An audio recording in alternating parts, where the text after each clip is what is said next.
Heaven Boys. It's the Heaven Boys. It's another episode of Heaven Boys. Folks, welcome to 155 Pod. It's Sam's month. We're not talking about good music anymore. We're talking about Sam music. And with me, as always, is Sam, the man of the hour and the month. Sam, what's going on over there in bad music land where you live, where you're the mayor of also? Cope much? That was good. Oh, that was good. That was a good that's reply. Right. That's right. I'm coming out swinging. I've heard. I still haven't scrolled back entirely through the Discord from last week. I was away when the episode came out. From what I assume happened, everyone loved it. Everyone loves the whole study. I was really, and that's why I'm glad we're doing the week we're doing this week, because I was like, surely, and I am calling all of you surely, someone's going to be irked with me for what I say. And instead, I was shocked to find out that almost everyone agrees with me. We'll probably talk about, there's a few people that disagreed with me that I think will come up this week, rhetorically. I think there's ways to fit it in. But no, you really shed the bed. No wonder you ran away out of the country to get away. I did. I had to flee. It was so bad I was forced to flee like a celebrity evading the spotlight after a scandal. The only people who agree with me are either on the episode or mad that they weren't in it. That is the extent of the support that I had for an episode about what I consider to be a fairly popular band. And I knew there was going to be some resistance, but the degree of negativity that I at least think that I experienced, again, I'm sort of nervous to scroll back through a week of Discord just to see how much people enjoyed it. You did such a good job. I saw some great tweets. I saw a couple of great tweets about how good it was. Well, you did such a great job of being the me of Sam's month that, I guess I'm curious after last week, and maybe we'll ask that about this week too. Do you still like the Hold Steady? Like, are you still? I like them more than ever. Because the fact that my adoration for this band cannot be shaken by everyone, it's the drill tweet, right? Go ahead. Can't say I'm familiar with that. Can't say you're familiar with his work, right? Yeah. No, I have truly become an even bigger Hold Steady fan through your hatred, you Josiah, and you the listener. So I hope as a listener you're also coping. I don't know if you're even using it right, actually. Sipping your cope juice. I think you're the one who's coping. If we were, no, I'm not coping. You're coping. No, everyone else is coping. It's my mind. I don't have to cope in my mind. I think you're everyone else is coping with my mind. Well, I'm copacetic over here, to be honest. Oh yeah, right. You've never been copacetic in your life, except when you're coping like you are right now. I will admit, just because I think a core part of this podcast has been radical honesty from both of us, that I did worry that I maybe needed to course correct a little bit this week and change the intended episode. I was like, we got to do a song that I know will bring everyone back on side. But no, I'm steering into the skid. We'll worry about that in a second. But, you did such a good job of being the me of one of Sam's weeks that you did uncover Ask Your Mom, the world's greatest dad rock cover band, covering the Hold Steady. Now, while you were away, the guest got upset with me on Twitter last week. I guess the guest also was saying something I've learned from context, and you know how much we love context on the show, is that apparently I come across as someone who hates fun, which I think is really interesting.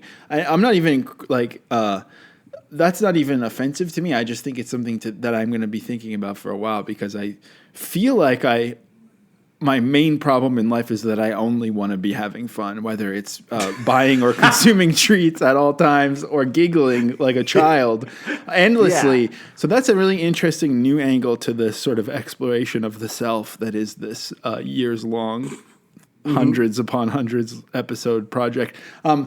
But, you uncovered this band, and so the guest was upset with me for sharing this because I did present it on Twitter with again, our friend Context, the third mic Context. I did not give much context. I said that the Hold Steady is a great rock and roll band, and as of episode time, Stereo Gum posted it today on their Instagram, and the beauty of this. For some reason, somehow I thought this was in the stories. This is actually like on Stereo Gum's main feed. It's on their main feed.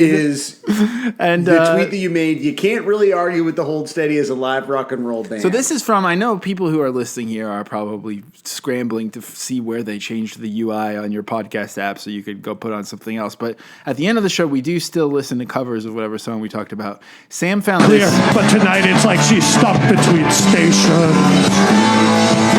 on the radio. I can't control the volume on Instagram. I just played a little clip of Ask Your Mom, this dad rock band covering it, and Sterigum just like screen recorded our tweet and shared it. So the comments on here are just incredible, especially the amount of people who think that it's real. The imperfections. The comments are really baffling. Really baffling. Not that familiar with them, but this isn't a great first impression. What am I missing? Someone said. Someone else said, "What is this?" Which I like. Now, I think the worst one probably is this guy who's hedging so much that he even falls apart. This is a classic Sam's Month reply. They've said, reads like a joke that's not quite there yet, and we are all lost. Like, this cover band doesn't suck 100%, but sitting at 75% suck is realistic for a different internet opinion and thus confusing, and this comment has taken too many words. Goodbye. Crying, laughing. That's like reading a transcript of when you get caught in one of your little loops. Bro, I'm just saying what I'm trying to. It's fine. But it's like a guy that knows he shouldn't enjoy this, but he watched it and was like, "This is kind of awesome. If I saw this, I would love it. If I was a Mike Schur character going for pints at the local Irish pub after work and this band was playing, I would love it," or whatever. That's he just does. This is an example of someone who wants to enjoy things, but we as a society are not letting him enjoy things. And that's why we should, I think. And we should also be allowed to enjoy things. There's some real... The comments are very, very... These are like almost universally strange. And I guess that's who comments on Stereogum's Instagram. But that's not the only person who just feels that like... Again, it's not clear enough. This is Tummy Rock Records said, you need to add a winky face or do something to make this joke more apparent. Otherwise, some people are really going to think this is the Hold Steady. Yeah. It's perfect. It's just all around perfect situation. But, that was one thing that happened last week. The other thing, and I don't think you did see this, so I'm very excited to share this with you. We're going to play these on the pod, actually, real quick. While you were away last week, I said, reply to this tweet with a recording of yourself saying Sam. And everyone did. I didn't see this. So you have to please promise me that you're also going to listen to these as we go. Okay, I do. Okay, so you got it open. Let's check these out. Yeah. Okay, I won't read the names. I'm just going to play them all as I scroll down. So here we go. Sam.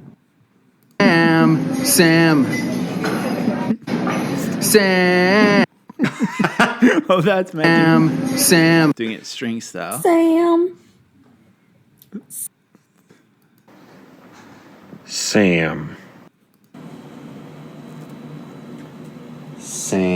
Okay, great. That's I got Sam. I wonder, are you and I seeing them in the same order?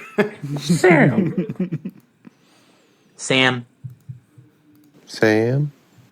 There's Sam. I like the dog. Sam.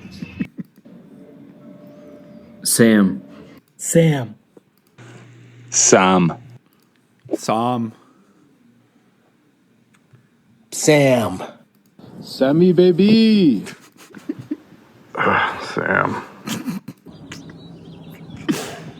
it's a good show that we have. Sam. Wow. How many more are? Oh my God! Maybe it's on the briefcase. Look on the. Oh yeah, it's right here.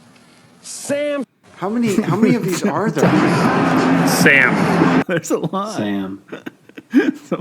Someone holding up an egg saying your name. Sam. There's Sam. It's Sam's month. Sam. Oh my God. Okay, I haven't even. I don't think I have finished. So maybe I'll have to finish this thread, not on pod. Sam. I'm really taking it all. Sam! Wow, this is Sam. Definitely strange. Well, those at home, I think Sam. you've heard probably all of them, unless it didn't work. But thank you. Can I just say thank you, everyone, for saying my name so well. It's Sam's month, and so how do you feel about that sort of added present? You know, I'm always thinking about you, even when you're gallivanting across the world trying to escape your bad opinions. I'm still thinking of you. Escape all my favorite bands. It definitely has caused me to like sort of not associate with my name anymore. It's just That's perfect. I'm like, what does the word Sam mean anymore? What does it mean? So no one knows. Just knowing that we're still not even done. Anyway, thank you everyone for saying my name. I really do. I wonder what we should do next time. Well, I guess we'll find out. But until then, let's get into Sam's punk news segment.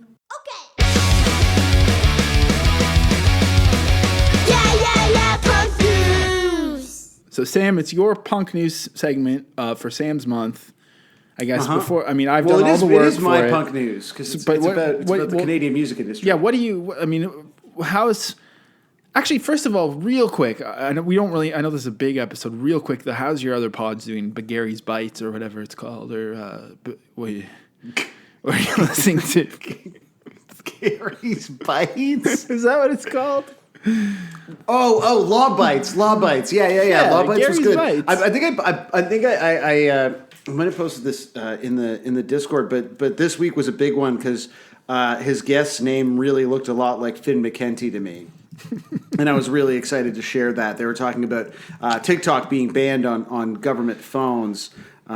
We'll just pull it up real quick. Yeah, this week's Law Bites was with Fenwick McKelvey. So not quite Finn McKenty. So the Law Bites version of Finn McKenty appeared this week to talk about TikTok bans on government phones. So pretty good stuff. Well, that's great. Well, yeah, this week is kind of a very special punk news report. Now, I don't know how we want to do this. Do we want to watch the video first? Do you want to? Because you watched this live, and we do. Maybe we do need to watch this live. Maybe we need to start with Sam's context. So Sam set the stage of Sam's viewing of Sam's country's music awards show, the Junos. The Junos are Canada's Grammys. A celebration of. Mostly Headley, and then once they weren't allowed to celebrate Headley anymore, they became a celebration of the Arkells, who did win Group of the Year, I believe, for the third year in a row. So the Junos also total. The Junos also. That's real. That's real. Oh my God! Someone in the nation. I'm not joke. giving him the pleasure of saying his name. Is definitely a big fan of that band. I can tell. I can just tell. But it's also much like the Grammys. And I think not like the Oscars, but they give out the couple ones where our friends might win a week before, right? There's a secret. Anyone yeah, it's it happens underground, and that's where they give away. I mean, the Grammys have a lot, and there's a lot of Oscars. There are so many Junos. It is really likely that if you haven't been paying attention, you have won a Juno. So, friend of the pod, former guest, Teen Days won a Juno this year, and that's real. Yeah, I hope that it's not. I don't know. He didn't say no telling, but it's not a big deal. But he messaged me right after he won and said, "I thought of you immediately because the first person that asked me a question was Eric Alper." so Eric Alper, right. I mean, that's so sick, dude. I would be. Eric Alper is real. I don't think people realize that he's a real man. Who's often around still, but I know. Yeah. So this year the Junos they move cities every year. It's like the Grey Cup. If you don't know about the Junos, yeah. You might know about the Grey Cup and that they have it at a different city. yeah. The helpful context. They were in Edmonton this year. The big show. Mostly it's live performances. They had such incredible Canadian acts perform as Rev, I believe performed. Who? Yeah, I don't know. They had Banks and Reyes. They actually did a few decent performances this year. Jesse Reyes performed. Alexis on Fire performed. Nickelback were brought into the Canadian Music Hall of Fame and played a medley. Connor McDavid, right? Connor McDavid introduced Nickelback, drowned in a sea of MVP chants from the hometown crowd. The Weeknd won an award and wasn't there, and so it was, of course, booed. That's all you need to know about the Canadian attitude. Yeah. That's fair. He's working on the Weeknd didn't go to Edmonton. The Weeknd is I think in a lot of trouble because he's on that he's doing that really sketchy TV show. That's he's like him and Sam Levinson are both canceled. That's Sam's month in a bad way for him. That's Sam's true. show. Sam's got to be tough out there. You should always have a Sam in your corner, but you can't let it become Sam's show. And that's the lesson that the weekend learned. That's the danger. That's the danger. So the Junos happened. Now, were you there, or I'm trying to think? No, I was obviously not there. weren't I was there. not there.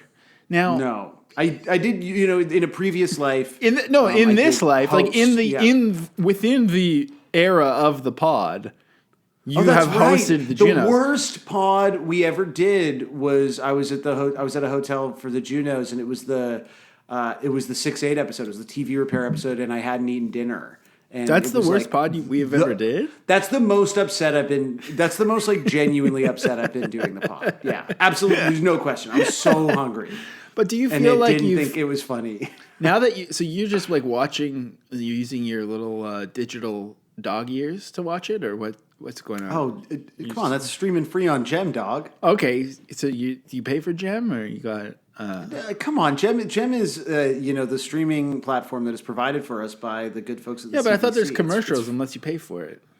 Yeah, but that's only if you want to watch Bake Off. With the live programming, it's I don't know. I don't. It's all there for you. I don't know why you wouldn't watch the Junos, dude. Because the Junos, especially this year, felt like the most Josiah broadcast imaginable. We're going to get into it, but it was really aggressively bad. I had a chat going with some friends of the pod who we all care deeply about Canadian music, and the general consensus was something was going wrong. It sounded fucked. There were long delays. The host would be like, "Where's my camera?" But you watch the Oscars too, really, right? How? Of course, I watch the fucking Oscars. That's 8 hours of just bad, weird, high gain mic'd talking where you can hear the producers louder than the host. So nice. That's too much. I'd rather watch TV repair. Anyways, I guess as we're going, I feel like I'm interviewing you. But do you feel like you? But you should have watched the Junos. It's Josiah television. Does it feel like a personal failing on your part that you're no longer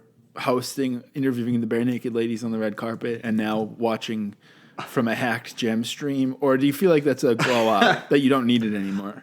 I think it's a glow up. Have you and I talked about why I actually am not hosting the Junos anymore? Is it because of the controversial thing that happened? It's because of it's not because of the controversial thing. The controversial thing was so good, but that was pre-pod, I think. The controversial thing that happened? Yeah. Do you know what I'm talking about? Are you talking about? Hold on. Yeah. We're talking about the same thing. No, I did not get canceled because of that controversial thing that happened on the Juno stream. But it you know what? I actually feel like I shouldn't say that. I'll message you. I'll message you later. But sorry, some of the other great performances were Tennille Towns, AP Dillon.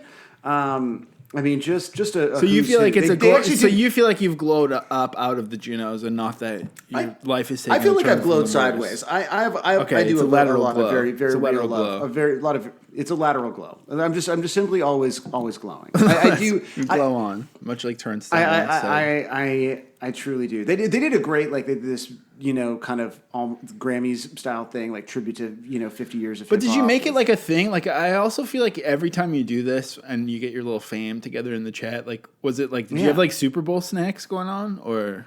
Yeah. Oh yeah. I was snacking. I had a big old gummy. It was it was a real night. Okay, great. And it was the night after the Oscars. So I'm watching this live. I'm loving it. And again, Josiah, you should watch the Junos, man. Well, if you remind, I thought it already happened because I'd already gotten the Eric Alper message. So that's anyways, Avril Lavigne, I guess, was accepting her Lifetime Achievement Award when this happened, or what happened? No, she was introducing AP Dillon. This is what was happening. So she was on stage. So who's AP Dillon? AP Dillon, of course, performed his hit "Summer High."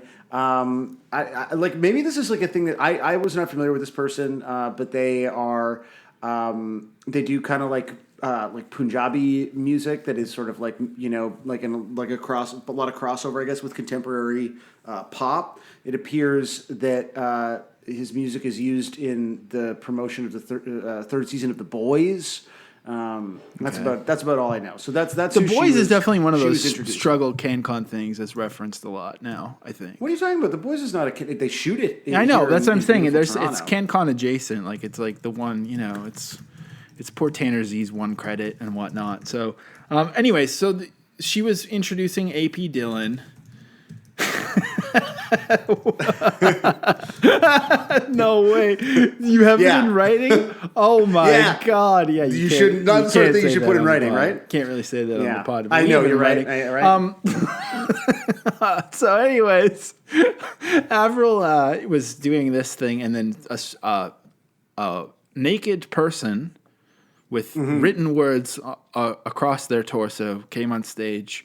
Now I'd been, again, I'm like heavily engaged in this, and Ashley is beside me, like not really caring and not super paying attention, but I was like looking down and typing something in the thread when Ashley was like, "There's a titty on TV," and I looked up and there was, at that point they started shooting, they switched to a different camera, so they're shooting Avril Lavigne like from below, So there is- like kind of yeah. like handheld. It like just looked completely nuts because they were trying to cut around this Okay, so let's listen to what happened. With his Punjabi roots, based in Victoria, BC, his music has gained a worldwide audience with sold out shows in Canada, the US. Get the fuck off. Get the fuck off, bitch. So she says, "Get the fuck off, bitch," and does sort of a He has so kind of laugh. Oh, she's from Kind of- Napanee. She's you from can tell. Napanee. Well, and that's a theme. So she says, "Get the fuck off, bitch. Get the fuck off," which is also She does, by the way, she slaps, as she's doing it, she does slap the woman's bare breast. She does. Yeah. Okay. I'm trying. You can see it from other angles. She Oh, yeah, absolutely, okay. like, there's breast movement. She So, slaps the woman's breast. I mean, are you like hooting and hollering? Are you standing up on the couch? Are you pointing? screaming, dude. Like this is why you like. To me, experiencing this after the fact, I couldn't imagine caring. To me, it is all about like you're watching this live. Getting up into this like halfway through the broadcast, and it had been really weird. Like it's a 2-hour broadcast. They only hand out 5 awards. So the whole point is that it's mostly live performances. They had an opening live performance and then vamping for like 25 minutes. There basically wasn't a live performance for half an hour. And so the energy on the broadcast was already like something's wrong. And you could like see people moving around in the background. And so like already everyone I'm talking to were like, what the fuck is happening in this show? And then all of a sudden there's a streaker on stage. Well, okay. So you called them a streaker. That's interesting. Okay. So I don't know. What are you gonna- are you like a protester? Like, what do you wanna call iHeartRadio. Well, we're going to get to it. iHeartRadio shared this. Also, she later received the Juno Fan Choice TikTok Fan Choice Award. And the TikTok Juno Fan Choice And this is what she Award said, goes to Avril Lavigne. This is just so unbelievable. Now, nobody tried anything this time where the Canadian's gonna come out on me and I'll fuck a bitch up. The Canadian's going to come out in me and I'll fuck a bitch up. That's I think, more unbelievably embarrassing and also more quotable. That could have become a moment. That could almost be like a shirt that they sell on one of those CanCon themed Instagram, Canada.gov. Oh, I get or it. whatever. You're right. It must already be up there. You can go on Redbubble, I'm sure. It's To be there. like, the Canadian's going to come out, I'll fuck a bitch up, is like, damn, this is definitely like someone who's renting me a wakeboard in Kelowna right now. Oh, You know? yeah, for sure. It's not Yeah. like, it's not a, but also, you're just allowed to say fuck at the Junos, or, how is that okay? Also, Yeah, I don't know. They managed to censor her like once or twice. They I guess weren't running it on a delay. Well, anyway, so this has become a meme, a moment. Like when she tweeted, thanks to my fans who voted me. Let's keep rocking and cheers to the next 20 years. P.S. And then quoting herself, Avril tweeted, "Get the fuck off, bitch." Which this becoming your like slogan, like your what was that girl's name? Bad Barbie or something? Or It's basically that. Yeah, it's become like we're starting to well, get. They left her out there to fucking dry, man. Like that woman was on stage for a fairly long period of time. Well, we're gonna, and if I want to. Okay, we're not talking about. I want to help you. Okay, I want to help you. Context first. The thing that the fact you almost said what you wrote me out loud is showing me I need to help you not speak too much yet, so that you get out of this one alive. But anyways, so this has become the thing. Avril Lavigne's quote, "Get the fuck off, bitch." She did some other viral video saying it with someone, and it's also become a thing. Like sort of some of Canada's. I mean, I don't know anything about this band. I think I've heard of them before, but isn't this the name of a neighborhood? The Beaches. I guess this is also a band, but it's also a place. Is that right? Or that's true. Yeah, it's like Kansas or Toronto. The Beaches. Do you know about this band? Are you friends with this? Yeah, the Beaches definitely are like one of the bands that Universal like couldn't quite make happen. Like, They tried. You have definitely like seen the Beaches perform live, and like it has not registered for you because they were on all these shows. I'm sure they played the Junos. Like I've interviewed them doing backstage stuff at the Junos. Really, really nice. Like. Great people. I don't think. Of course, all these fucking people are nice. That's not the point. But well, that's actually not true. I'm sure but these people are nice. Let me guess. The quote unquote streaker you think is not nice. Now the Beaches. Well, because I also think because the noble protester. We were so starved for a viral moment this weekend after the only thing that happened at the Oscars was like Hugh Grant kind of being awesome when he was talking to Ashley. What's her name? Ashley Graham, I think. Yeah. Anyways, so everyone was waiting for a moment. So this happened, and since things like this don't happen in Canada very often as well, everyone was like, "Oh my God, this is our time to shine." So I'm going to share with you a whole bunch of takes and a whole bunch of things.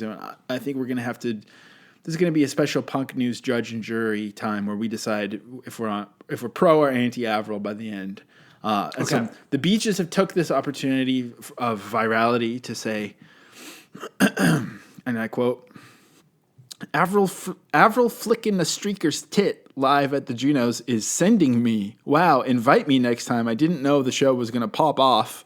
Avril Lavigne, I love you more than ever. So kind of interesting turn of phrase, Avril flicking the streaker's tit live. It's kind of cool. Seems like it could be Hold Steady lyrics almost, actually.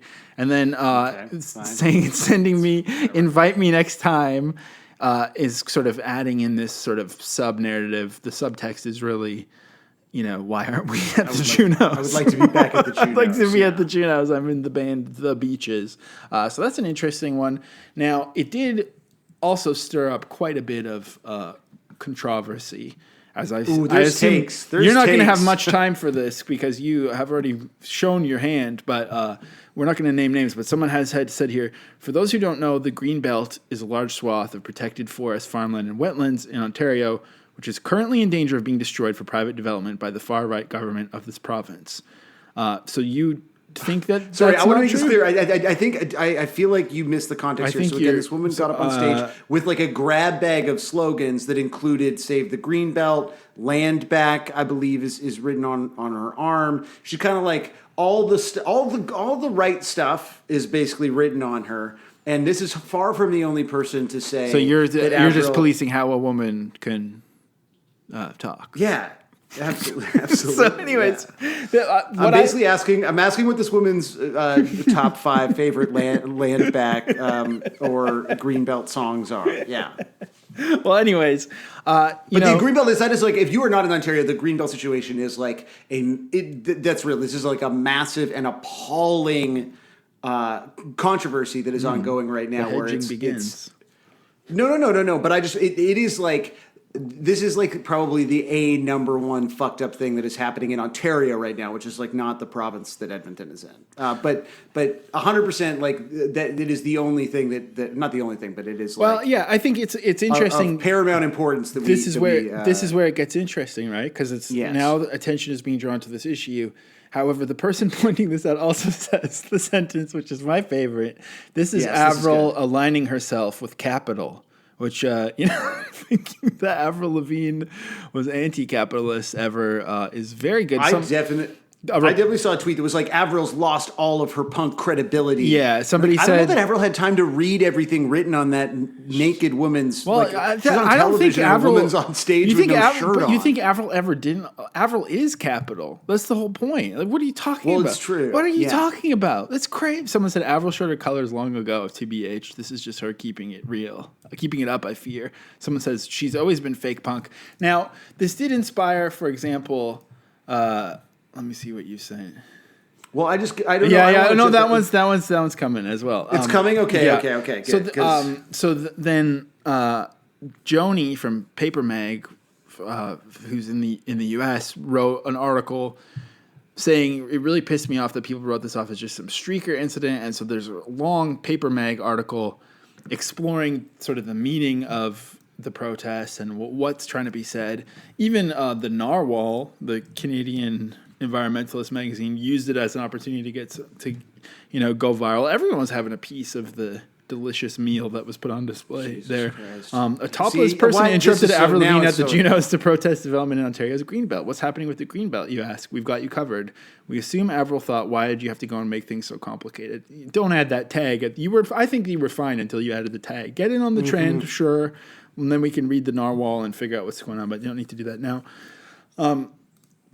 So now I'm thinking, you know what, maybe the protester did bring up some good points, and this is a good thing. Well, not everyone thinks that, because someone else said, of course, a white environment activist would get topless and co-opt / bastardize a term used by Indigenous folks, that this isn't allyship, this is harmful and a slap in the face.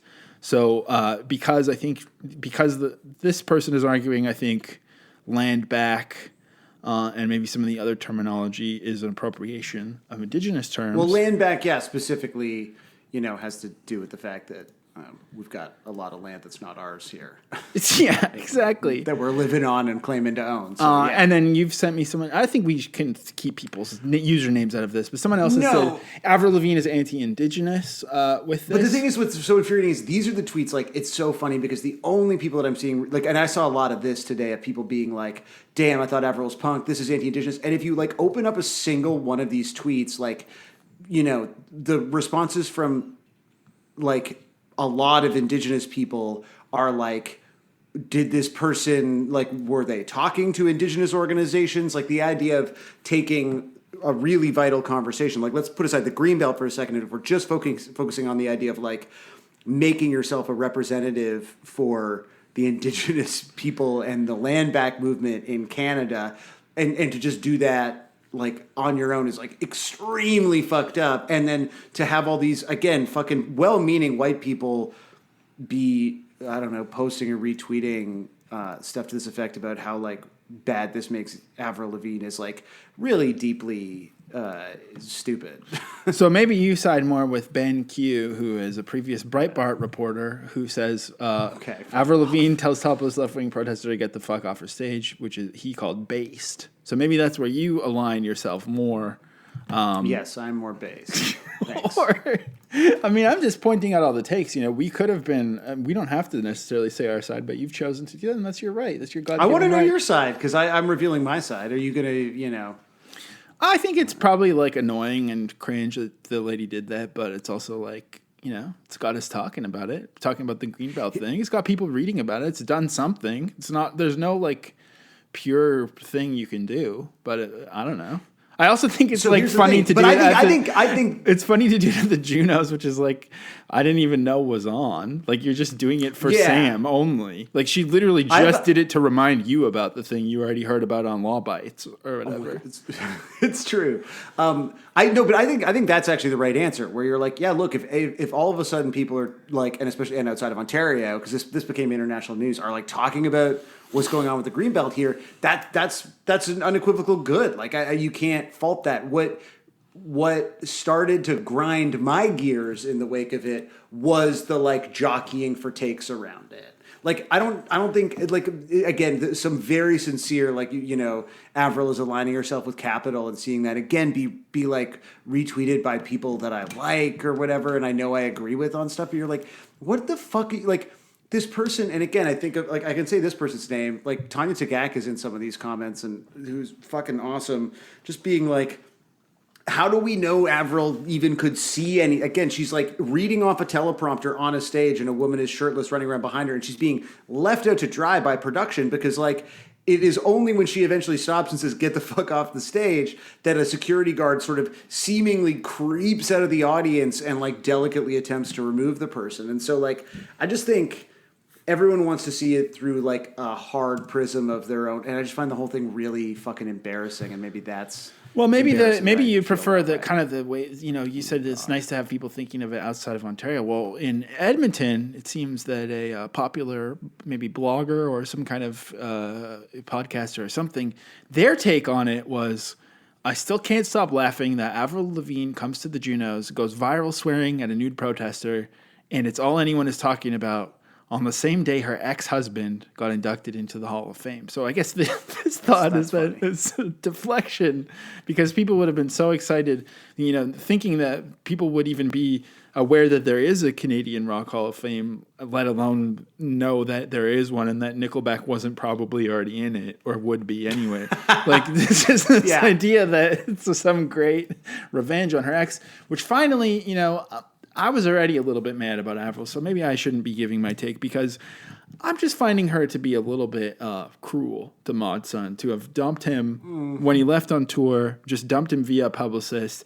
And now there's been this story fed to TMZ that says, Avril Lavigne and Tyga, this ain't a publicity stunt. We're dating for real. They're not doing it for, you know, because they want to buzz about their musical collaboration or anything. Kind of suggesting maybe that Mod Sun was in it for the wrong reasons, whereas Mod Sun's traveling North America with a broken heart right now. So I'm kind of, I don't know about this. I don't know about this whole thing.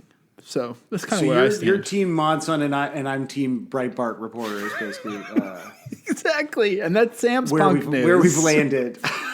Hey everyone! Since we recorded this, the protester has spoken to news organizations. Now, she didn't speak to us, unfortunately, but we do know her name is Casey Hatherley. She goes by the name Ever Hatherley. She is 37, so she is the age of 155 hosts. Well, me. She's my age. Sam's older, so maybe that's why he's being crotchety about this.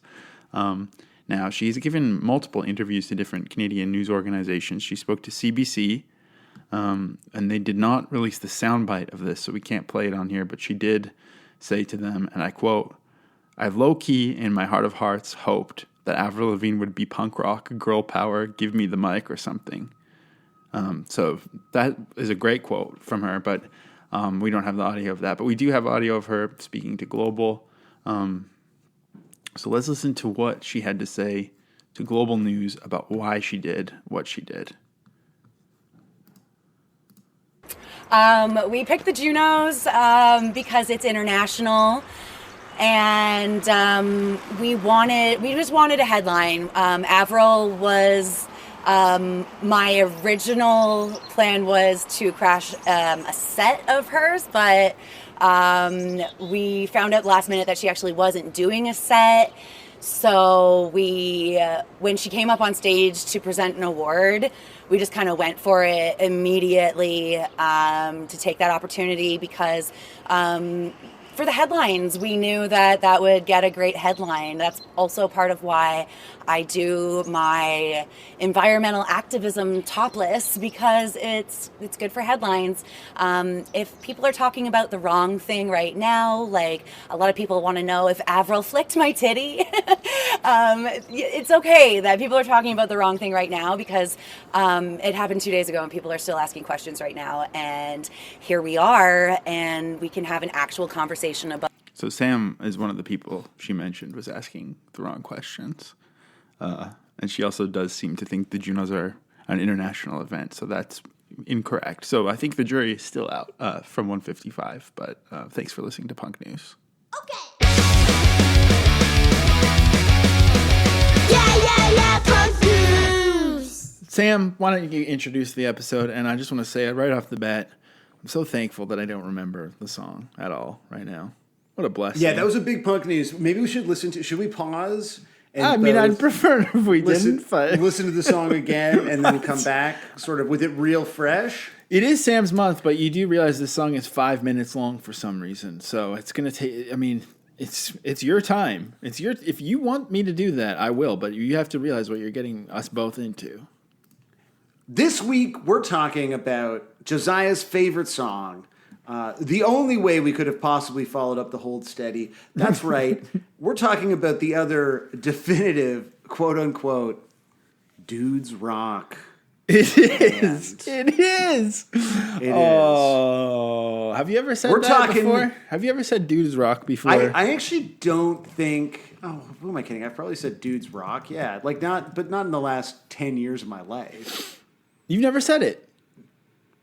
I've never said it. I've simply never said it, and no one can prove otherwise. You said never feels like an okay time to just tweet my dude's Zoloft the Rock and Roll Destroyer was hella underrated anymore. Now, what does that mean? I've come to saying dudes rock. What on earth could that possibly mean? That's a definitive tweet. This is why I'm not good at Twitter. Like, come on. I was like, this is a thought that needs to be expressed in some stupid ass fucking way. We're not talking about Zoloft the Rock and Roll Destroyer, but we are talking about Japandroids and their smash hit, which Josiah could not believe how big of a hit it was. We're talking about The House That Heaven Built. Seems like they have a couple songs about heaven, right? Is that true? They're a religious band. They're a very religious band. So that's why I assume you love them. Josiah, you and I have talked around Japandroids a lot, but unlike the Hold Steady where I actually thought you had heard them and had, more of an opinion. I actually don't know if you've ever heard Japandroids. I mean, they're Vancouver. They've been recorded by, people that you're friends with. I mean, legends of the West Coast punk scene. Jesse Gander. Jesse Gander's referring to. I think maybe fourth recording was The Hand. It was like the final DBS EP, Reserve 34, Rain City Games, which is an all-time classic, underrated youth crew record. The Witness Protection Programs, The Revolution That Never Was and Never Will Be. I think The Hand, Brothers We Are Rich EP is like maybe a couple things after, but we were in there early on. And Jesse Gander is like one of the sickest dudes ever. And I will never say dudes rock about him because I think dudes rock, the journey of that meme is like a perfect example of how I feel about Japandroids, which is like, I think it's terrible. I think it's taking. But is the journey of a meme how you should judge a fucking? Well, that's song? what I'll explain it to you because I've been thinking about this. I would love for you to explain yourself. I have to. This is all an attack on me, and that's fine. This month is an attack. Yeah, again, my month is all about you. Okay, I feel like dudes rock is like something that Felix from Chapo was saying with someone else in this like funny subversive way that was like a fun night on Twitter that everyone laughed at like 5 years ago. And unfortunately it had a memorable catchphrase attached to it that it snowballed from there. And then dudes rock cinema. People who think that they can riff but can't start getting involved with something and completely ruin it. And whatever fondness you had for the original thing is completely clouded by the fact that people getting involved who don't really have the context or the ability to riff on it properly are kind of, and that's how I feel about Japandroids is like, I have so many thoughts about it. And I think that, we are clouded by this word context now because of the low review that we found. That is so funny. I know the context. I don't know if you saw, but this week I also living rent free in our heads. I don't know if you saw this, but I also found a new site because the site that we used to use to read American reviews is gone, so we could only see Canadian ones. So I found another site and I logged in and read a whole bunch of reviews, and one of them said from very early on, it was a 5-star review, and it said, I love this show, but I don't think these guys know what the word homophobic means. Which I thought was really good. That's great. No, like I feel like when Japandroids is another example of this like excitement. I think people should listen to this episode and the Hold Steady one together. If you're for some reason just here for this, you should. There's no way you're still here if we're 40 minutes in. But you know what I mean. No, you should. You know what? Actually, I there's something that popped in my head that I think is really important to say about the Avril thing. Oh, okay, okay. Which is only this: why get up on stage when Avril Lavigne is introducing what I mean, there were a lot of, people of color perform, but like Avril's introducing, it's like a big deal. Like, I contextually now I'm putting it together, right? It's like Punjabi artist, Avril's introducing. I guess like Avril's going to be a high point, but like you could have gone up on stage when Connor McDavid was introducing Nickelback. And there's something to me that like has also grated on the idea of like having it be in that moment. Like you can hear it in the clip that you played. Like Avril's in the middle of like talking about something kind of cool, and then this person makes something that's about them, and it really did seem like, again, the context that seems to be coming out on Twitter is that this was about them. This wasn't done in conjunction with like other activist organizations or indigenous groups or anything, and that's something about it that also bothers me. Back to your opinion. I just needed to say it. I love how much of a mess I've made this episode already. I feel like when they first came out, I was like, I'm excited to hear baiting the public I'm excited to see baiting the public on the In Sound email thread or something. These things, these worlds are colliding. But then I hear this, I'm like, no, this fucking sucks. And it's like, we talk so much about context, and I think the question then boils down to like, what if you listen to it outside of the context? But the problem for me is I can hear the context in this music. I hear the sound of somebody using like what I would imagine to be line 6 or solid state amps to try to make them sound like a real Marshall stack.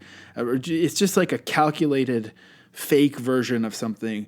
And I think the other thing that really grates on me is this idea of like celebratory rock and celebration. Isn't that what it's called? Celebration rock or something? Celebration rock is the name of the album. This idea of like celebrating something is like so nasty to me, because I think I have a lot to say about it, but that grates on me. I can hear it in the music, this idea of like we should be celebrating, and we're rocking out, and we're using not even the right pedals. Like it sounds like someone who's trying to mimic something, but it sounds like someone started their first band when they were 35 and wanted to have a dude's rock moment for real. And so that's like all of these things, just the context is there like orally for me to hear. I hear the context when I listen to it. I would love to be proven wrong. I would love to put it like, another thing is like, for example, when the Strokes first came out and I was like peak hipster little brat, I hated them. I'd refused to listen to them for like 5 years. And then one day I was like, okay, I'm going to listen to the Strokes. And now they're still like one of my favorite bands. Like I'm willing to do it, but I think that this music has such little depth and such frustrating, irksome aesthetic choices. Like even down to the band name, being that there was already a sick 2-piece art punk band called Japanther. And then there's this 2-piece band from Vancouver called Japandroids, which like already is so uncreative and also like kind of feels sketchy in a way. Like I was actually seeing if there's any Japandroids art on DeviantArt before we started, and I found not that, but this Japandroid like woman that you could control, I guess. Okay, yeah. And seeing it spelled like that, even with the first syllable, really its own word is not great. It's just everything about it. Like Japanther is like powerful. It's wordplay. It's everything. Something about Japandroid already feels sketchier as a word, and it's just like so unbelievably uncreative to be a 2-piece band that has a name that's basically the other band's name. Like there's just so many things about it that make me want to die, honestly. And it's like there's something about, we like Blink-182, we've always been posers, and that's okay. And that's true, but this is like a kind of poser that really makes me feel almost queasy, to be honest. So that's pretty much how I feel, and I have more to say, but I'll give it back to you for a second. So, as a counterpoint, Japandroids are fucking sick, and the song is really good. But I think there is absolutely, and it's so funny going into this episode with these guys say context too much comment also in my head, because I know that this episode is only about experiencing music in a certain context because. But I think the argument I'm trying to make is that the context actually influences the sound of something more. It's not just about like scenes and being a hipster and being mad at normies or whatever. It's like the context actually informs what it sounds like. And when I hear of a band called this and I'm like, oh, they're punk adjacent from Vancouver, I must have grown up with them at Sealand Hall, or they must, I must have seen them at the Cobalt or whatever growing up. And they're like, no, they're just like too fucking, like, there's just all these different things where I'm like, okay, this, and again, that's fine, but it just seems like it was made in a lab to make me angry, and it works. See, and so congratulations to them. There's something about, so I totally get where you're coming from. To me, there's like this weird thing where it's obvious that this band is not coming.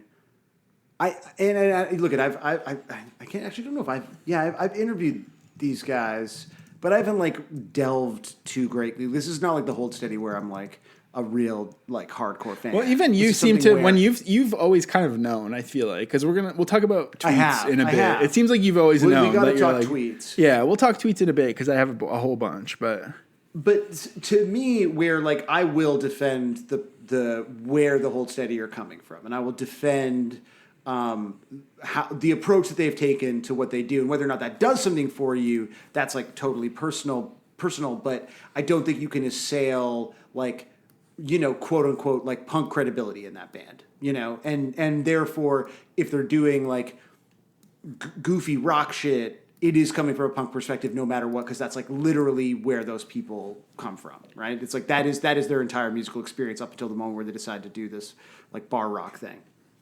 And with Japandroids, it feels like this accident where these guys who just kind of seem like bros. And I went back and I reread the Exclaim article on Post Nothing, the record before this, because we'll talk a little bit about like that sort of being my entry point into the band. And all they talk about musically is the fact that the two of them don't really like the same things. And the one thing that they do kind of have in common is the Sonics, which like, okay, like the Sonics, like, sort of, which is like also in 2010, 2009. Everyone was name dropping the Sonics back then. We were all saying that. I mean, and then the music video, and again, like sort of other clues that you would look for. What kind of clues? I'm not going to say. In the music video for this song, like the only shirt that you see is a Hot Snakes shirt, and you're like, okay. I mean, Hot Snakes are like a punk band, right? But like, it's also like. It's like a but the Hot Snakes are also the least punk band for those people, right? This is like I clocked that too, and I was like, this is like for people like that Hot Snakes. I don't think it existed yet, but that Hot Snakes shirt looks like it was purchased at the Sub Pop that's inside of the Seattle airport. That's like a tourist attraction for alts. Yeah, and so to me, the real miracle of Japandroids is despite the fact that they are not coming. Wow, miracle. The word miracle. We'll get to it in a second. Okay. Yeah. I'm not saying Japandroids are a miracle, but what I'm saying is the miracle of their existence and output, which fades very quickly after this record. There's like one interesting song on the record after this. I think there's a reason why we haven't heard. I think they have, and they've talked about struggling to sort of find what it is that they're supposed to offer. But I feel like on this record, they are one of these bands that like the fucking mystical chemistry that can exist between people musically, like clicks across this album. I mean, this album to me, top to bottom, is like just fucking incredible.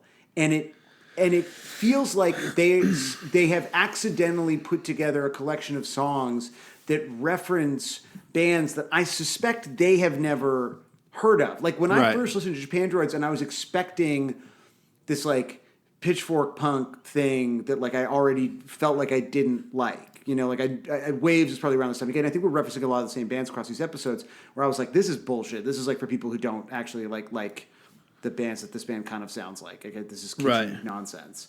In retrospect, I actually don't even know that that's true, but that's how I felt at the time. And so my approach to this band was very much the same, where I was like, who like these they just look like bros, and I'm don't. But they somehow put together this collection of songs that like the closest analog to me for this album is like Ladderman, which at the time this came out was also like one of my favorite fucking bands. And we talked a little bit about Latterman in our Reviver episode. I doubt, and I've never asked in an interview, like, if these guys have heard that. That's not the scene that they're coming from. But I feel like they're coming from like I think that they're coming from like they've only ever attended the CITR Shindig Battle of the Bands where you win free recording time. I honestly don't think they've ever been to a show before. It doesn't matter. Probably. I believe you. And that's to me is like, isn't it fucking incredible that these guys who like definitely don't have like, I don't believe that. Okay, let me explain something to you. And first of all, before we move, please explain something to me about myself. About not mansplain, opening up splain to you. Open splain to me, please. I'm trying to think. Vulner. Joe's splain. No, but first I do want to say before we move away from the music video, there's two parts that made me wish that I had never woken up this morning. One of them is when he's reading a book called, I wrote it down, Alcoholism and Drinking in 20th Century Literature, while he's in the green room drinking, the singer guy. I don't know if you noticed that he's reading a book called that. Clock that. No. It seems to be something that is prominently featured. And also there's like a girl who's like seemingly having a panic attack or very in rough shape at the end, who's had to be taken outside the venue and like resuscitated. And then the director's like, so do you like Japandroids? And she's like, yeah, they rock. And she's like, not a great thing to be it comes across as highly exploitative. I don't know, before we go back to your point, while we are talking about the video, did you notice that the entire first minute of this video, which is sort of like a road diary, it opens on guess what street in Toronto? Oh my God. That's yes. Right. That's Bloor Street for fucking real. That is Japandroids at Lee's Palace. I kept pausing it to see if I recognized like one or two people. Oh, were you at the show? Were you there? I've seen them like a handful of times. It's not a band that I've watched every time they're here. I don't think I was at that show. I think that I think you're going to relate to what I feel because I think it's how you feel maybe about this. It's like this feeling in my life that I have always felt like frustrated that I've tried to do creative things and they've not panned out, or my friends do creative things that I think are incredible and they don't blow up, or even the pod feels like that sometimes. Like it felt like we've cursed ourselves to doing something that's cult forever. And then sort of I double down on that and make it more cult and I make it more difficult. It's kind of like the wearing an emo wig while you're crying so no one can tell from the epi this week. Yeah, like we've making the pod as impenetrable as possible. Like at some point, but then complaining that it's a defense mechanism. Complaining that it's not in Vulture or whatever. It's fine. I'm happy with it. I'm learning to love this as my lot in life. However, as someone who's always felt like, especially some of my friends are like very legitimate, sick, cool, talented artists who are very, very authentic. And I don't give a fuck if someone's punk or not, but I don't like when something's inauthentic, and especially when something's inauthentic and seemingly gets away with it. And to me, this feels like almost like someone saw, to use marketing language, white space and filled it in and did something kind of cynical and dressed it up as being celebratory. And then what really irks me is just how well it paid off and how this is like a classic album. And that's where it just like really gets under my skin in like a very profound way of like, oh, there's just always this feeling ever since I was like 13 that my friends' bands should be getting more attention, or that things should be around me, like that the wrong thing is always getting attention. And it's a horrible feeling because I don't think I actually want that for myself or my friends, because, even the Oscars or whatever, look at what wins is like shit that is not really, like, it's better to be cult forever, I think. But these are the things, this is my internal battle that I have. And this really plays into it of like this fake, authentic, celebratory alcoholism and drinking in 20th century literature ass fake punk. Does that? I don't know. No, I understand. You found a really, really long way to say you were jealous. I guess so, but I don't think I am. But it's I don't. I know that. Just, but as I was saying it, I was like, "That's probably laugh. probably how it comes across, though." And maybe I am deep down, possibly true. But that's how it feels. I think you understand. Look, there's limited space, right? And there was a moment where this band took up a lot of space, and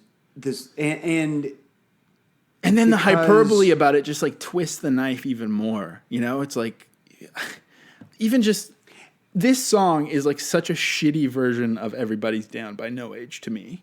It's like just like taking that and making it sound like dog shit for a commercial or something. I love how in that Exclaim cover story from 2009, they're like, everyone just compares us to No Age, but it's just because we're two people. Like, we're not the same. Although I guess if you like No Age, you probably like us. Like, it's like they sort of admit that, like, we're actually not influenced by No Age. It's like, okay. I mean, it's funny to me in reading that and thinking about us doing the No Age episode and the conversation that we had at that time, where I was like, I never got into this band. Like, No Age didn't hit me, and I do think this is where in our continued exploration of the sort of chasm in our taste, like this song and this band, and I think it's important to note we're really not talking about the band here. We're talking about this album in this specific era.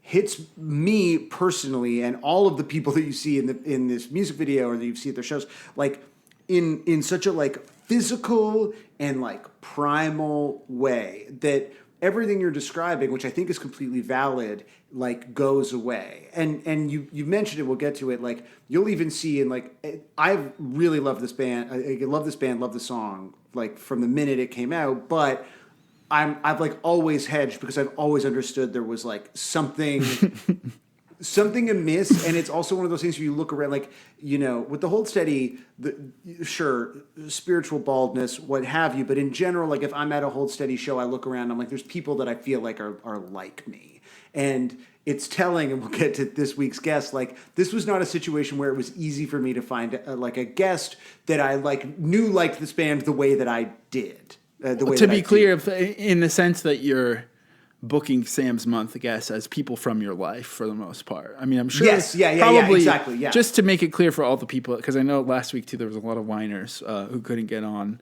the Hold Steady episode. We know that there are people who are willing to come on, but sometimes there's a bit of a strategy to what we're doing. Like, it's not that we couldn't find someone. We know that you would have done it. No one likes Japandroids. Yeah. No, these are people who like I text with is kind of like the, you know, if we have a texting relationship, that's who we're talking to this month.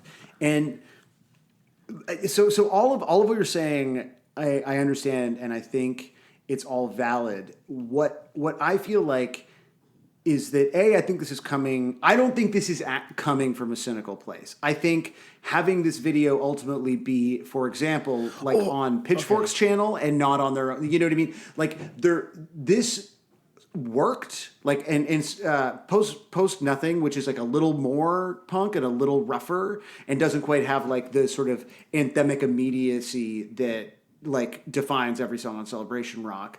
Like that was obviously hitting a very specific audience, and there was a concerted effort, I suspect, and it seems fairly fucking obvious, by like an entire music industry apparatus to support and push this band in a way that was quite reasonably alienating for people like you. But what I can't escape is the idea that I feel like this is coming from an honest place, because these songs are like dead fucking simple. You are in your 20s, and these guys are bros who just like, the whole video is just like they're drinking in the van before the show, they're drinking in the van after the show. But that's what I'm hanging out at the cottage, and they're drinking. So that's what I think is what throws me off. And I was looking at the Wikipedia, and Pitchfork named this one of the top 100 tracks of 2012, number 5 actually, and Brandon Stosey, I think, streetwear magnate, Brandon Stussy. He wrote, "At first, Japandroids reminded me of music and a sensibility from my youthful wanderings. Basement shows, photocopied zines, couches you only saw once," which I don't really understand. What a couch you only saw once? Surfing, I guess. There's lots of, I see, like sleeping on different couches. I was just like, I mean, there's lots of couches in my life that I've only seen once. Like if you go to the dentist or Yeah, but actually, I would say most couches I've seen, I've only seen once. Probably there's like probably 3 that I've seen a few times, or friends. Anyways, but seeing that sing along made me think about how punk spirit, however you define it, is something that can't be relegated to the past. There will always be rock kids who go to a show wanting to be saved. In 2012, this was their anthem. So I think what the other thing I'm trying not to be so verbose, but I feel like something I heard last week from the sole defender of the Hold Steady was that I might like them because they have biblical allegories that replace God with rock and roll, and this idea that rock music could save you, and this idea of like life affirming, rapturous, exuberant, celebratory rock. It's like, to me, that's not interest. Like, that's just EDM. Honestly, that's not.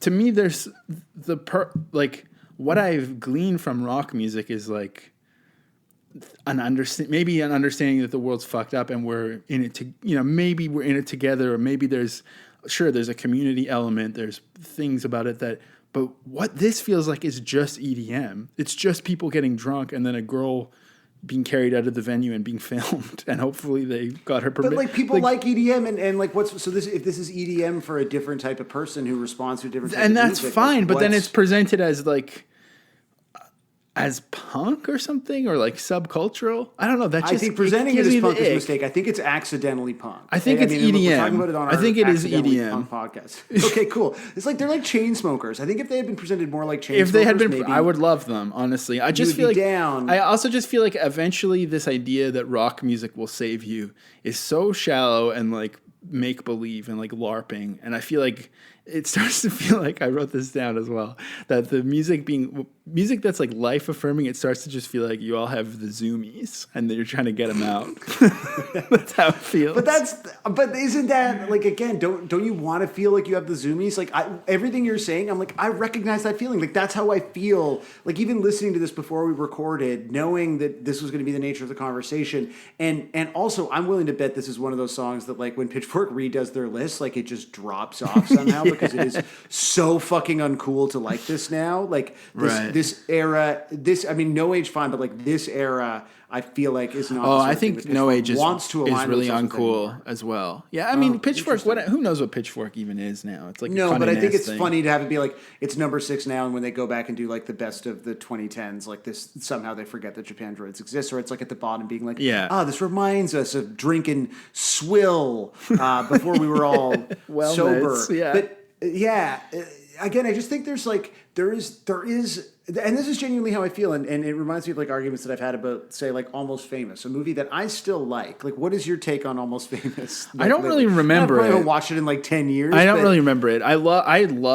I sincerely and insincerely love Roadies, and every time I think of it, I want to watch it. I am blocked by Cameron Crowe for the things I've said about it, but I sincerely love it as well. So I don't know. There is a fucking way, and it's honest to God, there's a fucking Hold Steady song called Certain Songs, and that's what popped into my head just then. Is like there is a physical and like spiritual way that certain songs resonate with you. And this is obviously not a song that resonates that way with you, but like when I fucking hear this, when I hear Stuck Between Stations, when I hear some of the other stuff that we're going to do this month, like I genuinely feel like I am like, and this is the problem, is there's no way to talk about it now because all that language has been co-opted. It's similar to what you described with the idea of like a riff on Dudes Rock becoming like the most insufferable, like laziest thing for the least funny people on Twitter. But like for me, it is something where it's like you go to another plane, and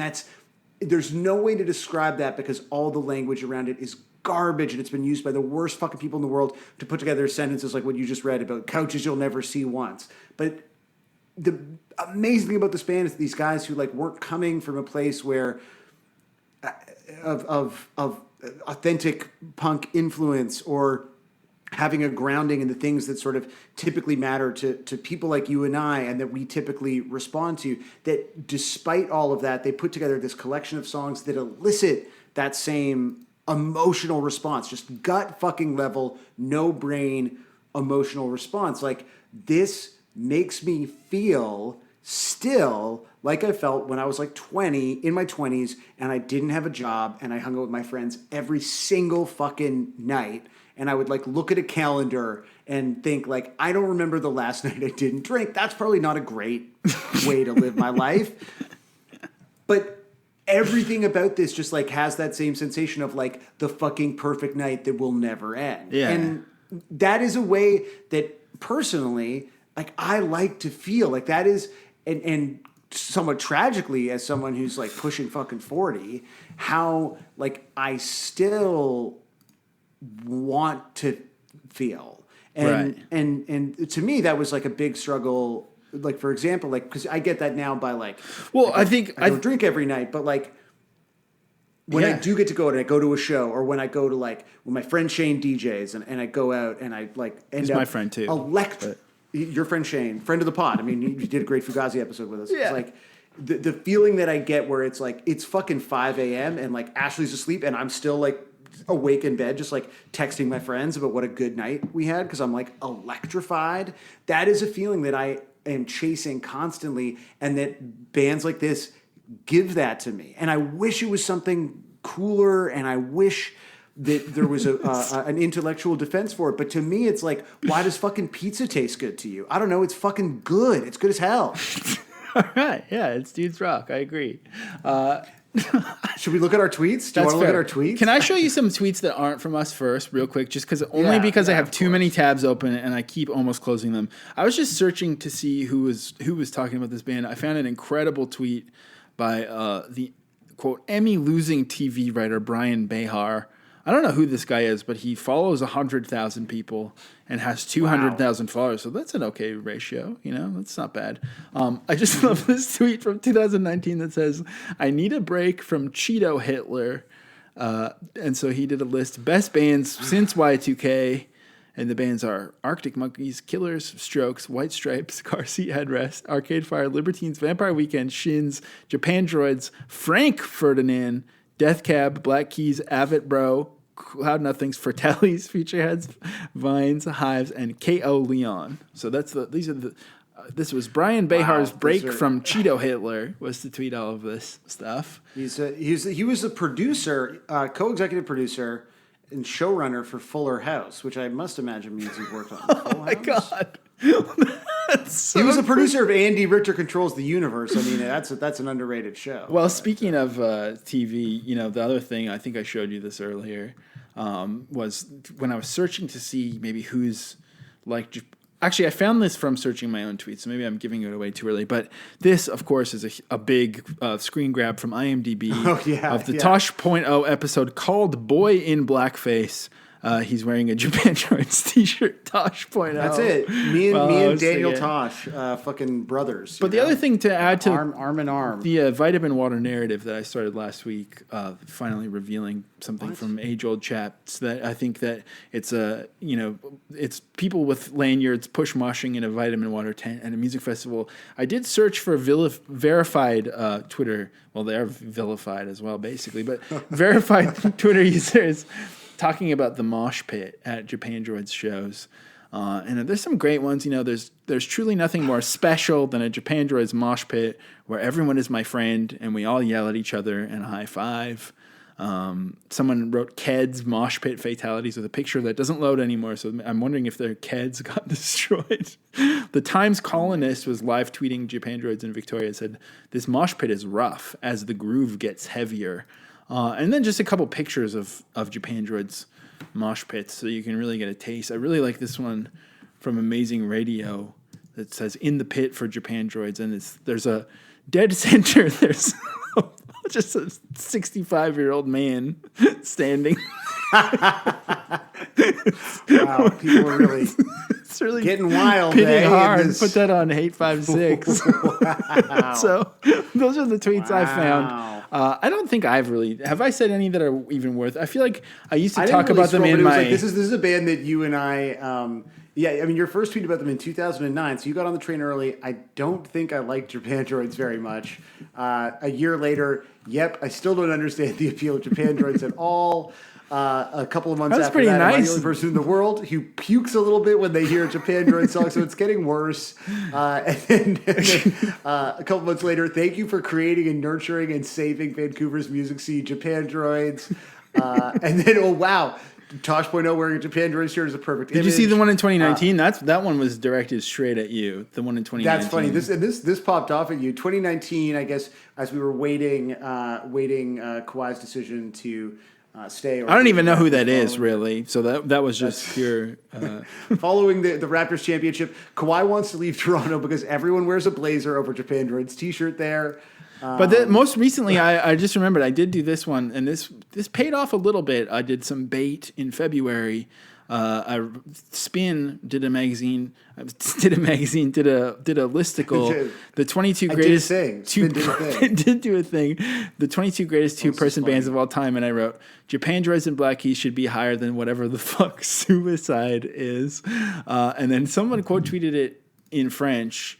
And said, how daring is ignorance. I'm translating. Oh, sorry, it's in Spanish. How daring is ignorance. I think Japandroids and Black Keys would give him a smack for such a statement, too.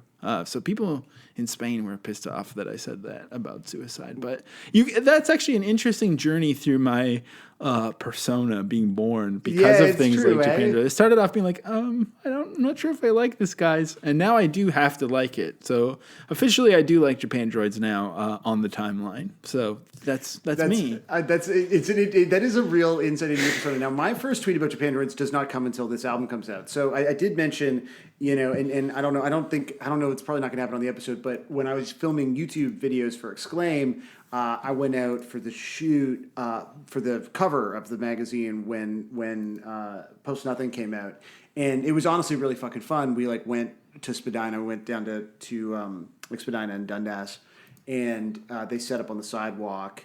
It's great. That's Chinatown, so it's it looks fucking great, and they just started playing, and the shots look sick. And then obviously immediately the cops showed up, and so that there's a video of all that. So it's pretty cool. So I was kind of into that record, but then in 2012, this is the most me version of a tweet imaginable. These new Japandroids jams are jams. So that's, and then the difference between you and me is that my Twitter persona just never changed, or even just your way of speaking, really. Yeah, no, exactly. But then you can tell that I'm you can even sense something was off. Yeah, only a year later. You also did say, because Cam Lindsay had tweeted something about how no one won. I guess, was this about the Junos or is this something else? No, maybe it might have been Polaris. Polaris. Cam Lindsay tweeted, "Sadly, Grimes and Japandroids didn't win, but at least there was good times with," and then tagging you and a publicist, all you people schmoozing the night away. And you said, "We all won tonight, friends, except the bands. Sorry, buds, you rule." So you told it's funny that Grimes and Japandroids were mentioned together and told that they rule. Unfortunately, Grimes didn't fave that, though. That's sad for you. Oh, that's unfortunate. Well, I don't think I've ever tweeted about Grimes, but again, so happy for a band that sounds like Latterman meets McCluskey. Japandroid's audience is always surprisingly frat haircut, and I love them all. I don't know exactly what I mean by frat. By the way, haircut, you did say that you like Grimes in 2015. You said the new Grimes is good, and I like it. Is what you said. Oh, wow. Also, prior to this frat haircut one, which we are going to talk about it because I love it so much, you talked about Japandroids while you were promoting your MTV News Canada new format segment that you were doing, which is weird that you were an MTV Canada host as well, involving all this stuff. That's right. Yeah, for that was I was there for about a cup of coffee, but it's true. And remember, I wore all my black metal shirts. So people know I was down. And also the singer of Japandroid seems to be wearing a lot of black metal shirts in different pictures as well. I've noticed. So same energy, for sure.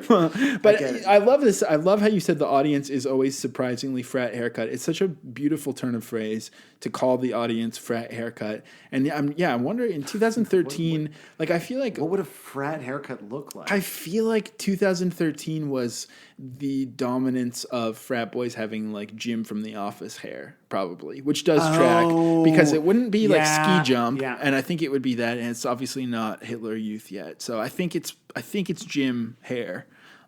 which does definitely. Yeah. And then you makes a lot called of them shirtless Japandroids fan bros a year later. You've really, and then you did get excited that the Hold Steady covers Japandroids. Is that something I'm gonna have to learn the about? Hold Steady covered. We won't have to talk about it because it's a different song. But the Hold Steady covered Japandroids, and then I'm watching them play on the new record, which I'm not necessarily a fan of. And then you did have a journey because eventually it ends with you saying. I mean, I don't want to talk about how you have underdeveloped feelings about a new Japandroid. I mean, I can't handle getting into underdeveloped feelings. Either you have to, for the purpose of this episode, you have to love Japandroids or it's not going to work, I think. But, of course. No, my feelings need to be fully developed. However, towards the end, I do love that you basically said that you hate their guts by saying, pretty sure that everyone stage diving at Japandroids has only ever seen Instagram photos of stage dives before. That is bitchy. That is so bad. That's harsh coming from me. That's the year we started the pod. That's how we knew spiritually that you were ready. That we it was time. Synced up finally. That was the moment where our cycles had synced. Our cycles had synced. So that's my journey with this band. But look, to me, this song, like, goddamn, it's a special one. Do you want to watch some live videos of it, Josiah? Yeah. Did they play this on like Jimmy Fallon or something? Is this No, like the song by them or? This is the song, like completely. I mean, there's some big covers. We got to give ourselves time for it. I'm using the same Watch Together link as earlier. Do you still have it? I think this is it. Oh no, I have a new one. Sorry, one sec. Oh, you have a new one. Why don't you share that with me? Thanks for helping me compare here. I really appreciate it. I was too busy navigating the complexities of Avril Lavigne versus the indigenous population of Turtle Island. So I apologize. Yeah, okay. Well, no, that's good. They did play it on Jimmy Fallon, by the way, but it's been deleted. Okay. Jen Pelly wrote about it on a Pitchfork. Remember that name? Remember there was a guy so mad about that person? There's like some... Yeah. Remember when we used to like know about who all the music writers were and how mad they were at each other about stuff? Now I just know about Finn McKenty and his shitty wife. Sorry, Finn McKenty's also shitty. It's not just that his wife's shitty. I mean, his videos are hit and miss, but... Let's take a look. I was really trying because I was like, I hope there's like a live video that sort of sells it. But I do remember, like, I think honestly it was like the first time I saw this band live where I was like, oh, the other people here I don't think like this for the reasons I do or whatever. This maybe comes the closest. This is them playing it in London in 2012. I guess this would have been around the time that it came out.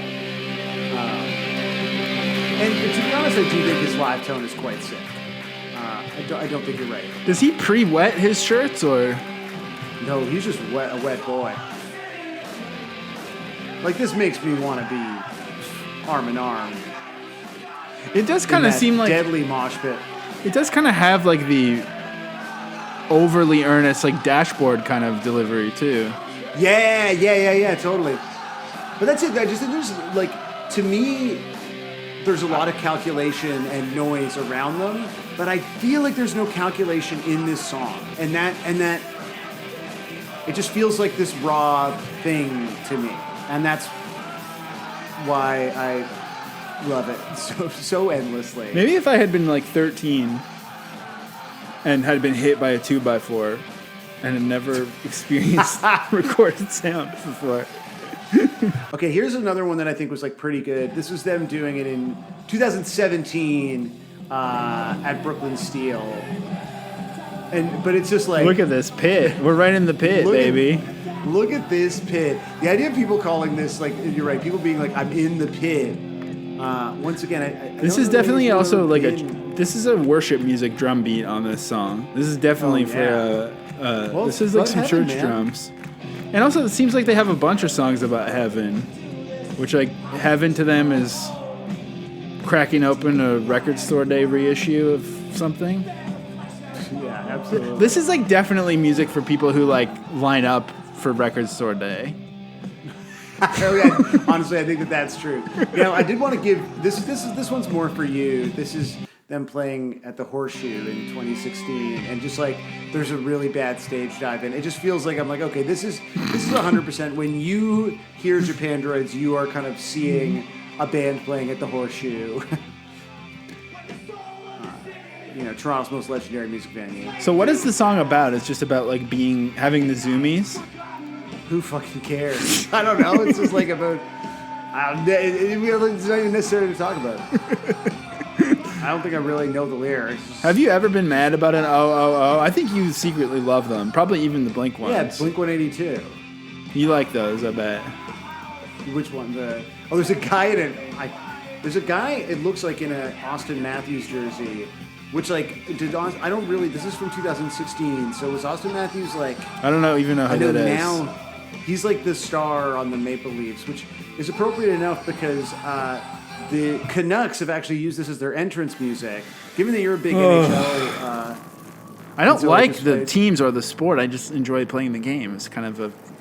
So when you play NHL, do you play as the Canucks and do you have Japan? No, I play as Montreal because I live in Montreal and I like to hear them say, "Oh, we're in Montreal," and I think I am too. But this to me is like, oh yeah, this is hockey. Yeah. Actually, the new NHL game has a Mod Sun song in it and pop. It's like all pop. For some reason, like fake pop punk is like the NHL's favorite music. I don't know why. It's so weird. Because I think like the NHL like desperately wants to be down, but the fans would refuse. Everyone who watches hockey is racist. Yeah, exactly.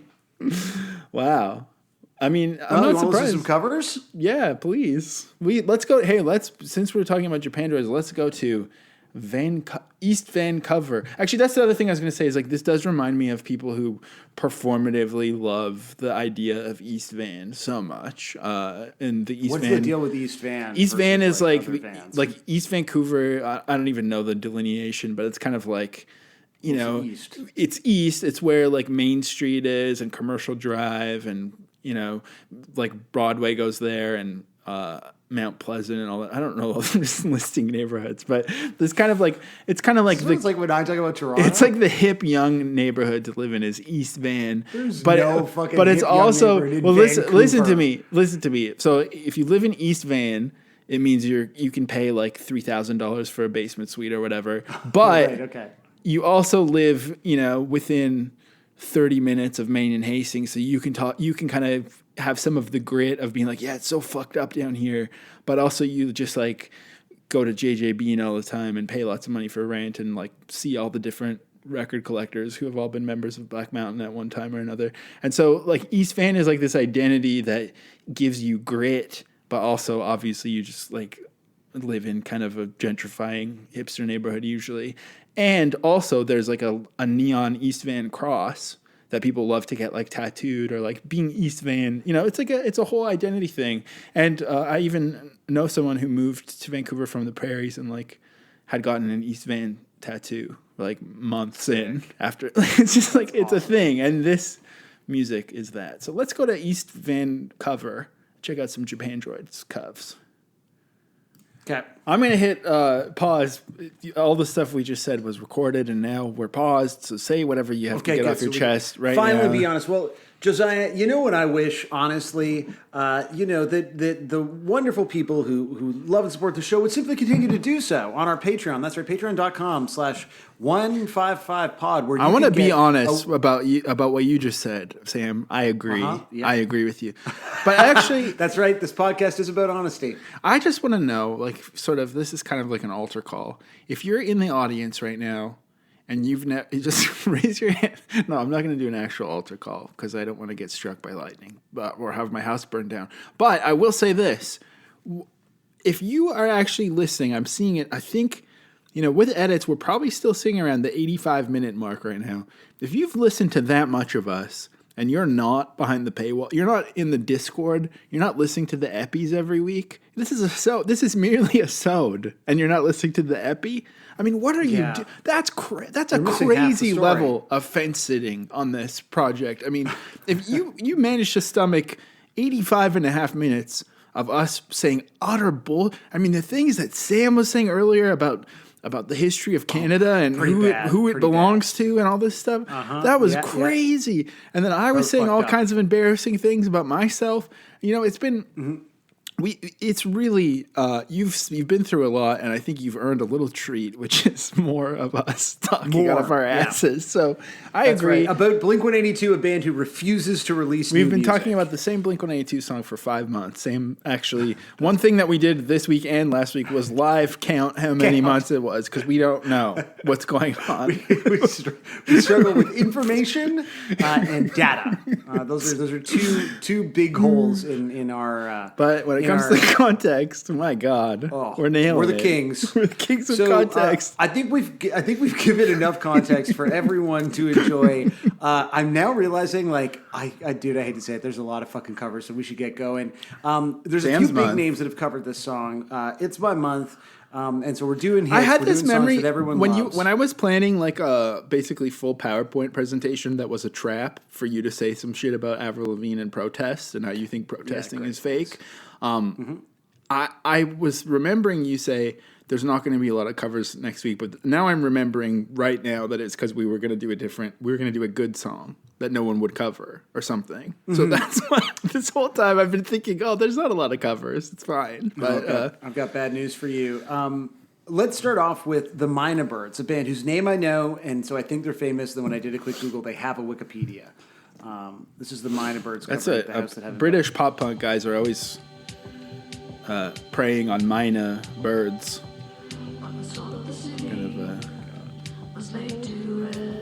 No, I gotta say, this is the same label, right? This is polyvinyl. Yeah. Now home of Pedro the Lion. The flop era, in my opinion. The Cum King. All right. The good news is, despite this song being 5 minutes, it's fairly repetitive, and by the time you're 30 seconds in, you've kind of got an idea about what. Well, do you think any? Wait, hang on. Well, what if something happened with the Mynabirds? I feel like that band might have done something with it. But whatever. It doesn't really matter. So you want to go back? I don't think we are allowed to go back. You know what? I'm sorry. I'm trying to make it Joe's month again, but no, that's it. The month is about you, but it's not yours. So what's this? Pahoba? Oh, I thought it was Pahoba. Yeah. Pahobi. Phoebe Bridgers. Pahobi. Do you like Phoebe Bridgers? I feel like I'm sure we've joked about her. No, okay. I don't really care. I mean, I like. You don't like Kyoto? You don't like Kyoto? No, I don't think I like that song. I feel like That's fucked up. That's a big tune. Obviously, as a husband to a wife, I hear some Phoebe. I hear some Boy Genius now and again. It sounds nice from the other room when I'm eavesdropping on wife time. It's definitely nice sounding. You know what's great is that, like, what you were describing is also my house, but it's my time. The wife time is be like, I listen to all this stuff, and Ashley is like, it's cute that you're having wife time. I also want to be clear, like, my wife is way cooler than you as a wife, and she's not like she's not. I like that wasn't a correction about implying that Phoebe Bridgers is only for wives, but it was like, just for the record, Sarah's cooler than you. Well, it's like, I don't want to misrepresent her as like a big time Pahibi stan, but she definitely, there's a few songs that she likes that she'll play every once in a while, and she's got a beautiful voice, and like, I love the tones and everything, but I find the tones are ample and the tunes are occasionally lacking. Like, often the big songs, I'm like waiting for something to happen in them. I'm sorry. Yeah. Don't tell anyone that I said that. We're among friends here. It's okay. Well, maybe.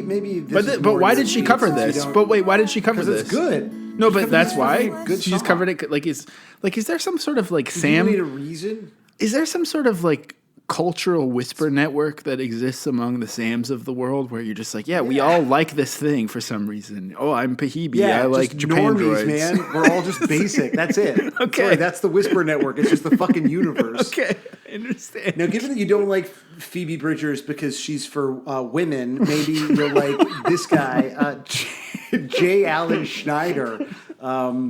He's in my notes as Hatfield Man. It's a great I feel start. like, did we look at this guy? Like, I feel like there's a lot of sessions going on. Damn, look at this typography, but he put the Japandroids. Now that's probably incorrect, I think. Whoa. No, have we not? I've never seen this guy before. Oh. No. I love that sort of vocal delivery where your like head is back and you're shaking your head. You're saying no while you deliver the line as if you're like, it's too much coming out at once. This is a nice one though. Does he have like a curly mustache or just like a kind of funny shadow? I meant to ask you last week, does that curly mustache man from the Hold Steady, is he also in Gogol Bordello? No, he was in World of Inferno Friendship Society. Is that different? Yes. Okay. He's cool. There's no Gogol. He's a cool guy.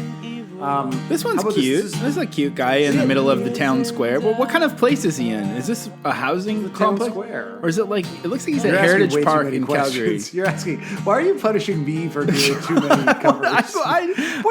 It's such a tease. No one cares. It's such no a one cares. tease. It's such a tease to do a cover and not say, there, it's Fort Hancock in New Jersey. There, see? Context. All right, there we go. This guy is in my notes as extremely guy named Bryce. He's sort of like remind me we were of? talking about Chapo. He looks like Felix from Chapo if he was named Bryce. He does look like if a Chapo guy stopped being so toxic masculinity about everything. Yeah, it's true. He also has Kyle Mooney face a little bit. Oh, you know what else he looks like? Jamie Kennedy. Yeah, that's totally you. That's who it is. He looks like Jamie Kennedy. Dude, Jamie Kennedy. By the way, do yourself a favor and Google Jamie Kennedy 2023 if you want a fright. Jamie Kennedy comes up a lot on the episode of Murder Brian's Guides that I'm on this week. Oh fuck, dude! I'm a big Kennedy head. I think I reviewed the Jamie Kennedy Experiment like season 3. This guy, once, at a period of time when I only had like 5 DVDs, and so I've watched those DVDs a lot. This upload says softer version of their single. If you like it, feel free to check out my original music now on Spotify. Just search Bryce Quinn and you'll find me. That's so cute. I can't be mad at this. I think you also might be able to check out this guy. This is one of these. Again, we're a little bit in the like good band name section, which has been a real like I think a C plot of Sam's Month is the cover band names are good. This is a one guy band named Acres of Lions. That seems like it'd be a Ted Leo song title too. Oh, for sure. This guy, I'm sure, is inspired. He has a very interesting donut goatee as well. Yeah. This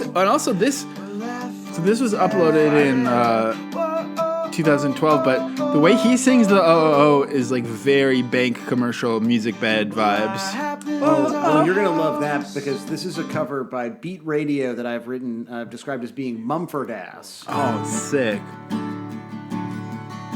I like the art on this one though, for real. I know it actually is. I also don't dislike it. This is more Beirut ass, I think, than Mumford ass. And laugh for Dad. Dude, they were doing the song before it goes big. I feel like, you remember when that article about the millennial whoop came out? And like, I feel like the article described something different than what I imagine it being, but I think that this song has the millennial whoop in it. I'm pretty sure. At least what I imagine it is. I don't know if a millennial whoop in. Sorry, go ahead. I'm just saying, is that a helpful description of it? To say that my misinterpretation of an article. 1, 2, 3, 4. No, I think that was helpful. A lot of people calling them the Japandroid. Now I feel the need to gatekeep this ungate-kept bit. Oh my god, this guy has a metric sticker.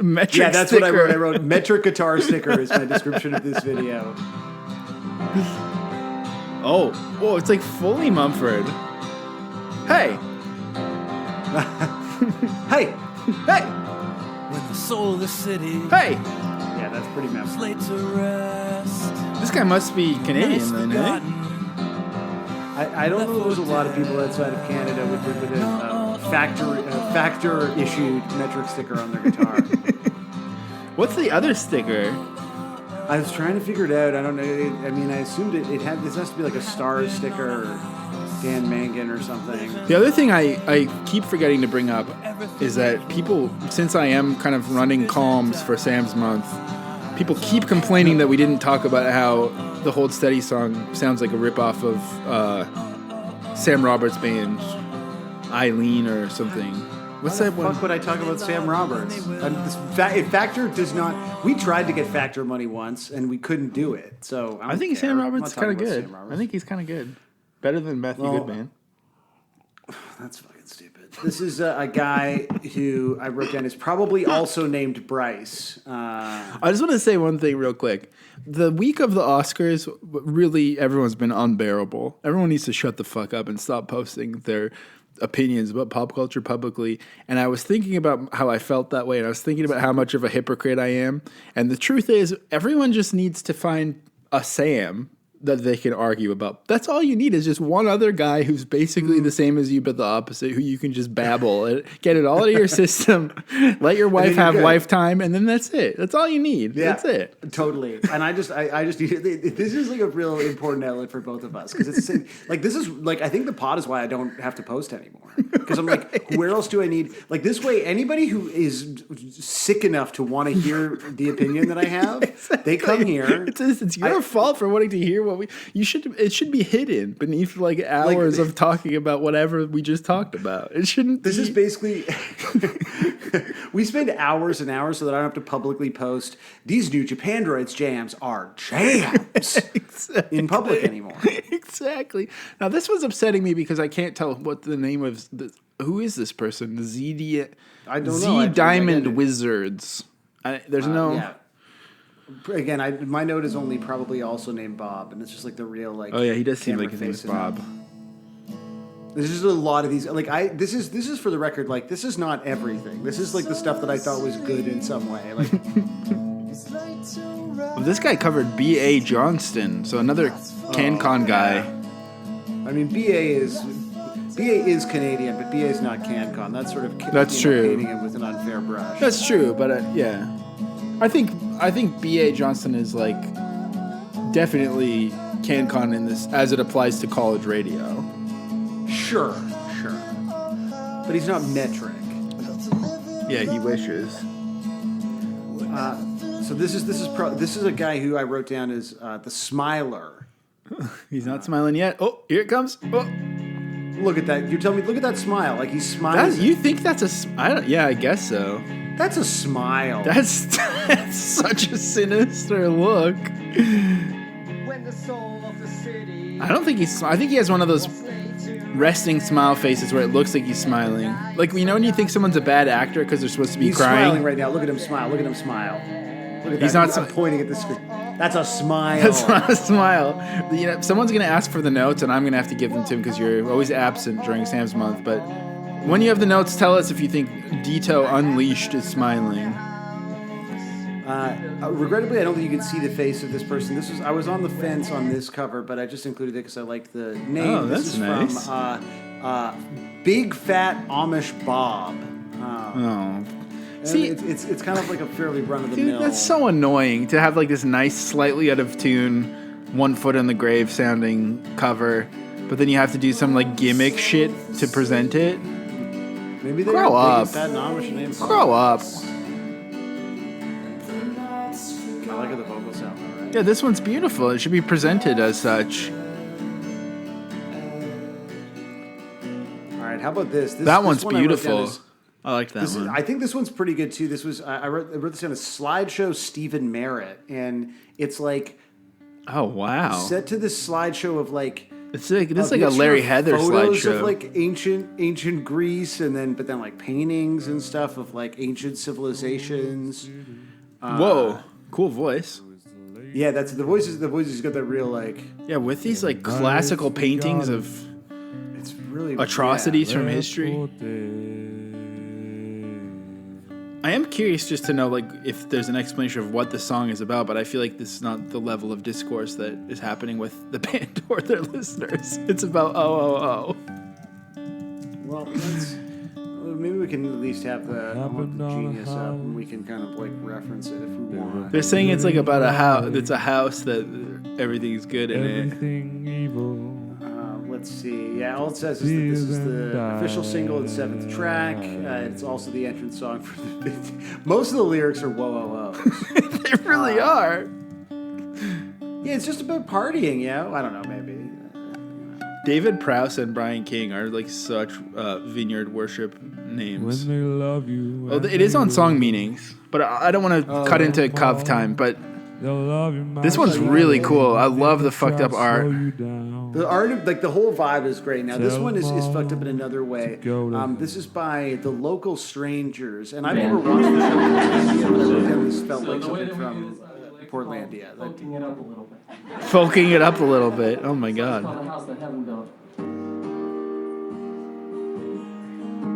You've never watched Portlandia? No. I mean, you're probably fine without it. Yeah, it's sort of what I aware of. Put a bird on it is something. Yeah. Portlandia is not really like this, though. I wish it was. Is it not? I don't know. All this shit just seems like Mouse Rat to me. I think that I feel like you are living in Parks and Rec.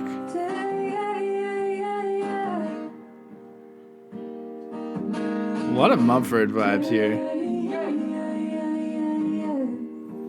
Yeah, the song meanings descriptions of this are... Is it about love? Yes. Love is anything but simple. He's almost ready to give up on love. Everything seems desolate. He finds a girl comparable to living light. It took him a while to get out of his old habits. There's something about lust.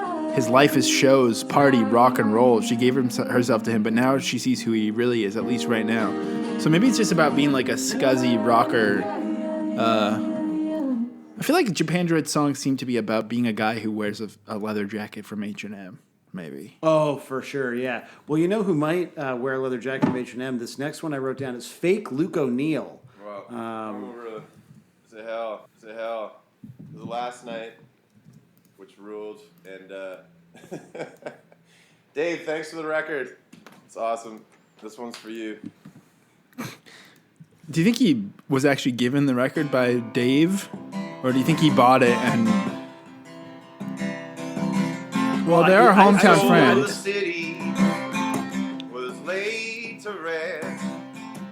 This guy's name is familiar. I think this is a guy. I think this guy is... Well, I'll be honest. Here's the thing. I picked it up because I honestly just thought he looked like Luke O'Neill. And then I was like, that was actually pretty good. Luke O'Neill must have covered this or written an essay. Yeah, exactly. Written a 3,000-word essay that was one sentence about this. But like, it actually sounds pretty. So wait, who is this guy? Yeah, Ryder Havdale. Yeah, I think I've posted about this guy on Exclaim before, but I can't remember the details. Eamon McGrath was in his band for a while. You know that? Okay. It's like... Well, you should have written an Exclaim article about this guy. I wrote him down. This is a small boy, big room. It sure is. This is like, look at it's not just the room that makes him look small, because the guitar is also huge on this. Is the perfect Japandroids pit picture. in the pit for Japandroids. This kid is playing in like the corner of a wedding reception room in a hotel where there's like a dance floor that's laid out, but it's like, and then on the sides there's just this incredibly ugly carpet. And the lights are going ham, but he is alone on stage, and there's just a woman who just sort of dances into frame. A couple people, but they're dancing. They're sort of dancing so that they can. Well, actually, the guy wasn't dancing, but the woman seemed like she wanted to take a photo mostly, but danced as an excuse to go up. Yeah. Anyway, this one was basically more of a vibe thing. Yeah, I love it. I'm curious. Like, for the Boomers generation, did Long and McQuaid not exist? Like, I just feel like Boomers are so impressed when someone's able to like play a G and a C chord, and it's like the most. And I think that's good. Hanging at the Long and McQuaid has to be like that's our generation. Yeah, that's our thing. We invented that. But I just feel like didn't everyone know how to play guitar also in the 80s? Like, I don't understand why you would take a picture of someone playing this to an empty... Well, if anything, it's mortifying. The small boy playing to no one?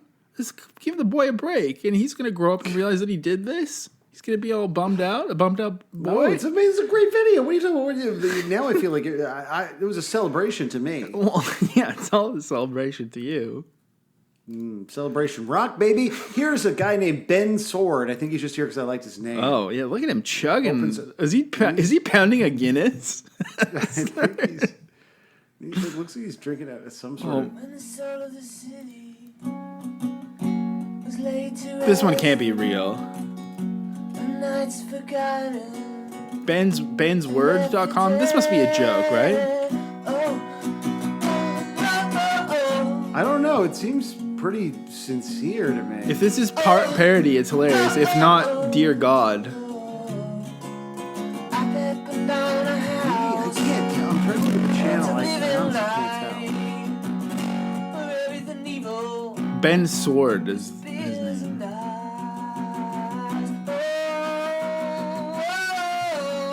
Like, you and I are looking at it, and that makes it seem good. Like, if I'm just listening to it. I think it's one of those things where it's like,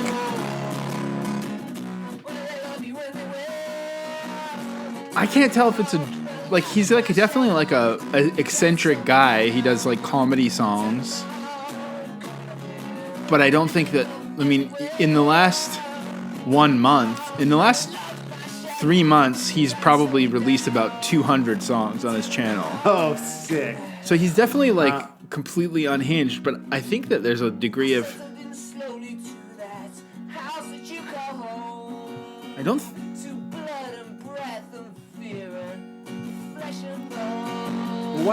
Why do you like songs so much where there's a guy being like blood and breath and like why do you like what is it about that kind of thing that appeals to you? I'm just curious. Because I love blood and breath. That's it. and so does here's my good friend Madame Ovary playing it on the Wait, uke, this is your damn ovary playing? No, Madame Ovary.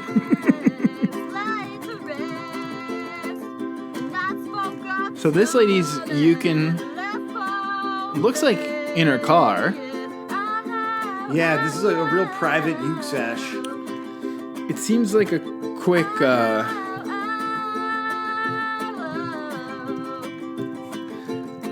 Now, I've grown soft in my old age towards the ukes, but this makes me feel... This is bringing back uke rage, isn't it? Yeah, I'm like, okay, I don't like this. I don't like... But do you think she's like on her break? What's happening here? She always seems to bring her maybe uke she's to the uke car. In her car so. All the videos are ukes in her car. That's really funny. You're right. It's definitely like I just gotta go outside for a cigarette and then like just rips a Japandroids cover. I don't think she even smokes. This is much more shameful. Yeah, it comes back and all like, these offices are like installing designated uking areas. I'm going to the uke pit. Well, I did call this a sesh. Now, these are some dudes who definitely hang in the pit. You know, you were joking about sessions earlier, where this comes from a session that I haven't heard of before. This is from the Porch Sessions. So this is there we go. A band playing on the porch. We got like the checkerboard guitar strap on the acoustic guitar. We got the bare feet. Whoa, folk punk folks. Yep, don't worry. Do you like this? You got to tell me. Be honest. You got to tell me if you like it. Do you like this? I mean, look, we know I like music. The guy filming is visibly smoking. Like you can see smoke from the cigarette. That's really cool. Beside the phone. This is good. It doesn't seem like I was thinking. I was that guy smoking inside, but it looks like they have a living room carpet on their deck somehow. Yeah. The description. Yeah, this is a great video. The description says the song is by the Japandroids, 2 words, and it's orgasmic. Oh yeah. Do you think like this is definitely the kind of music that like, you know, maybe there would have been like a real audio preview of the song and or maybe the waiting for concert tickets, there's a promotion video. People would comment, they would use the word splooged. Now, do you think anyone ever has actually splooged from the celebration of rock music as they've been listening? The sort of life-affirming nature has made them splooge in their like a hands-free, hands-free, and it's not a nut. It's not. Splooge. Yeah, it's not. You're not coming. You're not nutting or ejaculating. You're splooging. Have you ever splooged from the celebration of life-affirming rock zoomies? You ever have zoomies cummies? You know what? That's just you know, that's finally over the line. That's too much. No, I don't think I've ever splooged like pure. You know what I mean? I would never describe anything that's ever happened to my body as splooging. What about you? You do a lot of... No, I don't.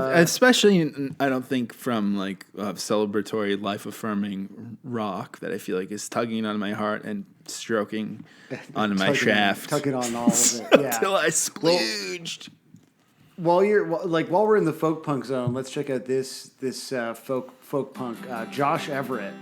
Wow, interesting guitar method of holding it. Gripping for dear life.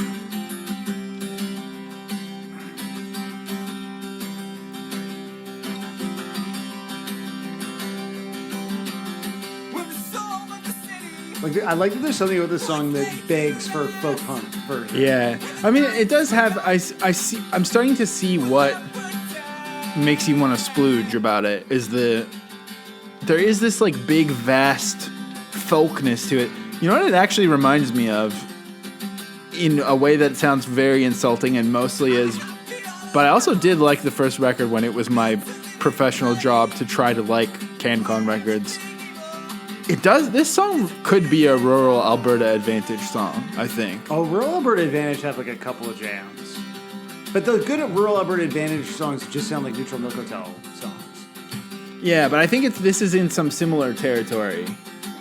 I know. I get what you're saying. This is like punk for people who got into music through rural Alberta Advantage and have never heard anything else.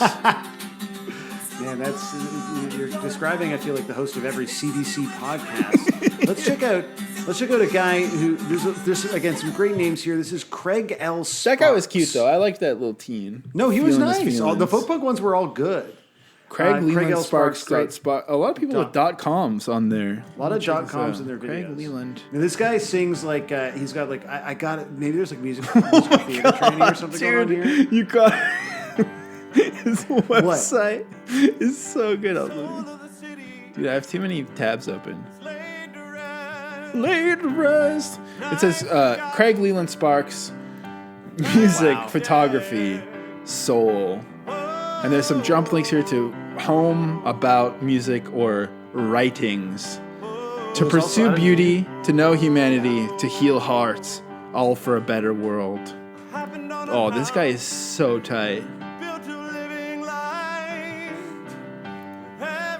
Oh, he is the oh no! I clicked the director of music at Hunting Ridge Presbyterian Church in West Baltimore. So that's why. I clicked the Twitter link on his page to attempt to view his Twitter, and it's gone to a pop-up window where I'm about to tweet his writings page. You should do it. Okay, I will. I tweeted it. It's not even funny enough that it'll make sense. No, that's perfect.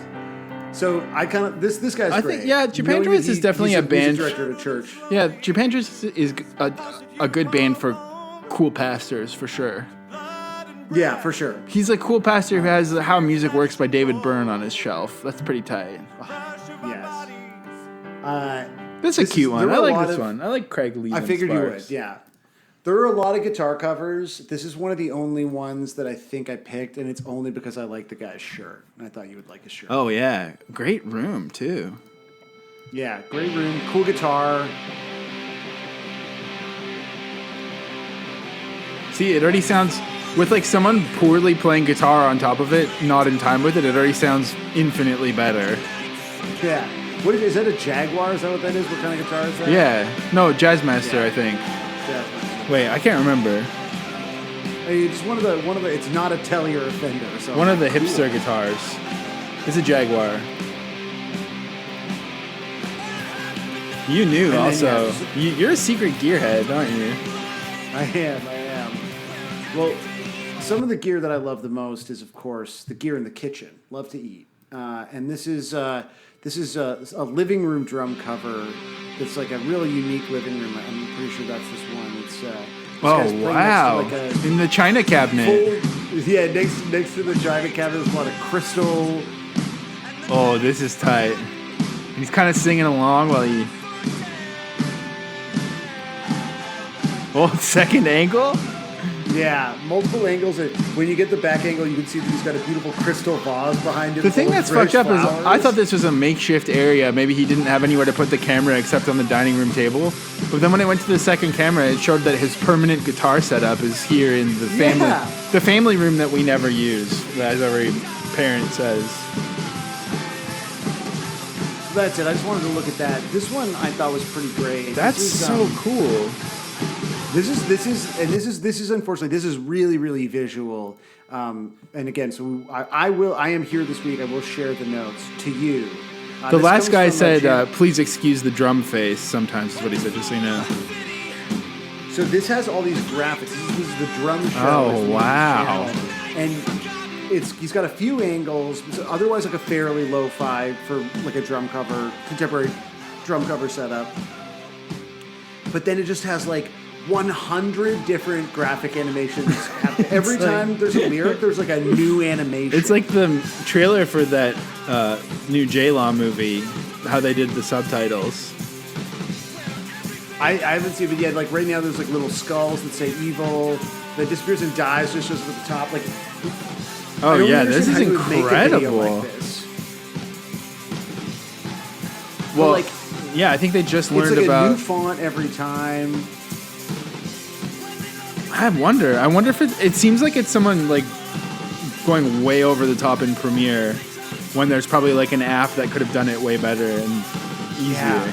But it's like relentless, right? Like it's so good. Yeah. So this is, so there's a reason to get on the Discord. There's a reason why this one's important, and I'll tell you. It's from the description on the video. It says, "The drum show isn't a simple drum cover series is supposed to say. It isn't something you can find in another channel. In fact, the matter here isn't just the drums, but it's the song, the lyrics, the emotion, the interpretation. The drum show is about you, me, and the music, that passion that beats in our hearts at the beat of the drum. Thank you." I mean, yes. Can't really argue with.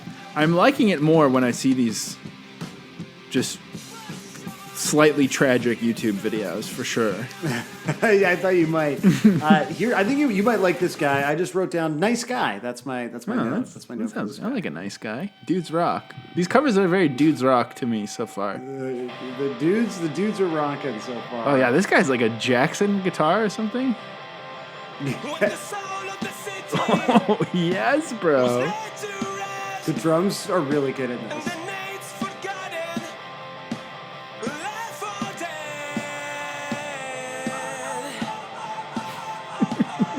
Interesting. Right? Oh, interesting. It's good. I love that someone faved my tweet of just the word writings with a link to that website. you got fans. Let's check out that guy was cute. Nice, I liked that guy. Nice guy. He was nice. Let's check out. Do you have a nice mean guy kids. for me? Oh, okay. No. That was nice guys. The Nice Cranford kids. Guitar Spring 2013 Showcase. Let's see what they got cooking. So we've got, I believe, one adult in the band with Look otherwise at that like banner. teens. What the fuck is that? Okay, it's way better already. Like the drummer is 8. Everyone's playing at a slightly different tempo.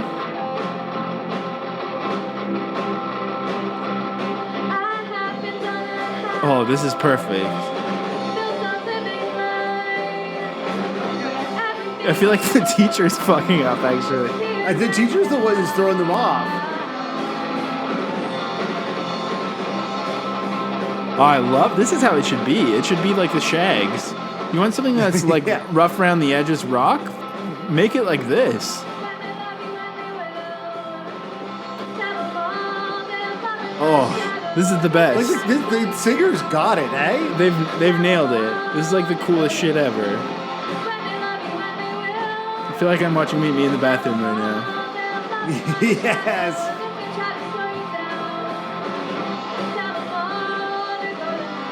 Now, hey, Josiah, have I told you about Daz? That's right, Daz Nez. What was that sound? It was like a D's nuts joke. Oh, you're just D's nuts. Oh my god, this guy is terrifying, dude. Look at him. He looks like a pickup artist, straight up. There's no other way to put it. Yeah, like big time. Like this guy definitely is like written a book that's like, how to fuck your way through, and then it's like a series of like just different countries or regions or whatever. Oh my god, the synth. Right? He has. Yeah, I mean, you got to look at his other videos. This is like Just a complete Good stuff there. Cash is Freedom. There's I don't know if that's a song or a video. Yeah, okay, so he really is this guy, eh? The end of the fake Flat Earth, an hour-long documentary. He's an actual flat earther, I think. Oh my god, yes. He's a flat earther. Oh fuck yes. Or like the theories about flat Earth being wrong are wrong, but there's still. Jacob's bailiff with fraudulent warrant and claim gets told. It's a 2-minute video of a guy walking around on a cell phone. Planes leaving contrails and chemtrails in the same sky. Rockets never go into space because the Earth is flat. Earth is flat and square from Scripture. So this is just a cool flat earther singing wow, this. and it looks like he's like a fairly popular flat earther. Like we've got videos here. He's got a live recording of him playing a song called "Stick the New World Order Up Your Arse" that has over 100,000 views. So like, the crazy thing is, this seems to be one of the only covers he's done. That's it. So he's enthusiastic about. This song, the same year that he uploaded this 9 years ago, he uploaded this video. Stick your New World Order up your arse, and a video called Greater Manchester Police Abduct a Child to Enable Fracking. So, God, yes. Takes all kinds, folks. I would say this is Dudes Rock, maybe Daz Rocks. Daz rocks. Here are some dudes who definitely rock. This is the Electro Negatives playing The House That Haven't Built by Japandroids at the Battle of the Bands. 2013 Japandroids edition. is Battle of the Bands. Japandroids is punk for people who've only experienced recorded and live music through Battle of the Bands, I think. Yeah, but like, do you ever have a bad time at Battle of the Bands? It's hard to really answer that. Whoa, look at this guy. Holy shit.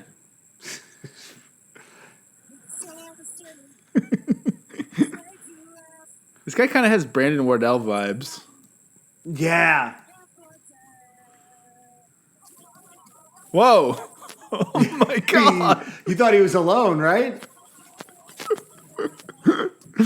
Dudes rock big time. I can't even post any of these on Twitter because people are going to say dudes rock to them.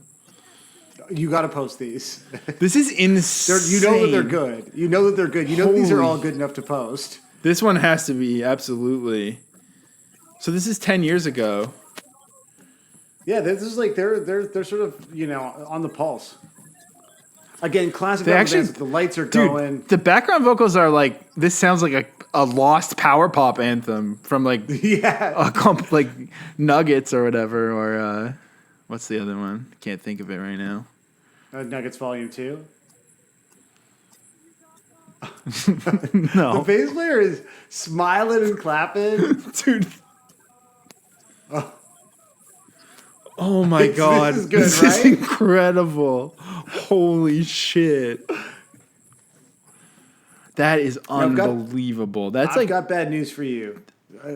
Please, continue. I'm scared to move on. You said there's bad news. That sounded like a televised Sex Pistols recording or something. Like it was like ow. It's so much better than the original. It's crazy. Now, I'm pretty sure that this was not as good as the original. This is another band name. This is the Psychedelic Sex Cats. What was the bad news you were going to tell me? Was that this band is called? The next band is the Psychedelic Sex Cats. Now they're playing at a place called Zanzibar, which in Toronto that would be a ripper joint, but I don't think that's what this is. What does that mean, ripper joint? It's where they rip the clothes off. I thought as much, but I wanted to make sure that the rips. Well, it could be Zanzibar Lounge and Sports Bar in Longueuil, Quebec. This is French. Oh my god, that delivery. Yeah, I thought you'd like it. This is what it feels like to go see any band in Canada in the 2010s. You'd have to listen to something like this to start. It's like pretty good, but also just like belting it out. Everyone's just rocking way too hard. And you're like, well, actually, this is Zanzibar, Liverpool. Oh. So there's more than one great band to come out of Liverpool. Yep. The psychedelic Six Cats and let's see what would be another one. This is funny to say. Google real quick. The Zootons. There you go. That's it. Those are the two. Now, I don't know where these people are from. This is, I think this might be like a live karaoke band, but if it is, it's like cruel to make people sing to it. This is the Strum by Strum karaoke party performing House That Haven't Built by Japandroids. Whoa.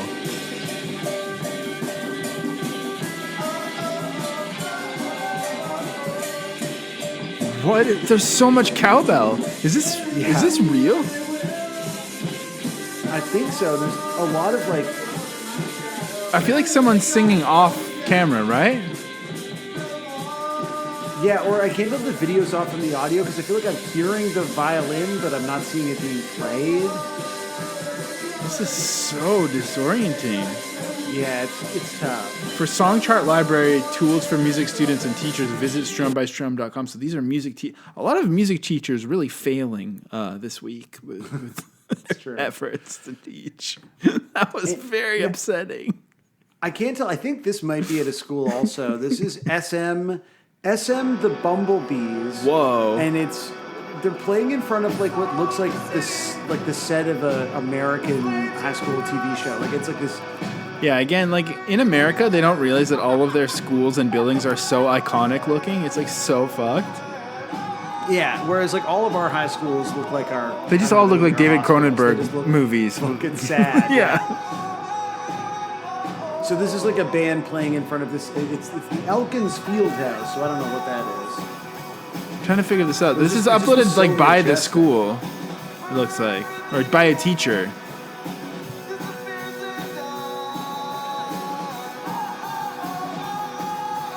Now, this band has two vocalists, sort of like in the grand tradition of Blood Brothers. This definitely sounds like the Arcade Fire, also, to me, this one. This is in Southbury, Massachusetts.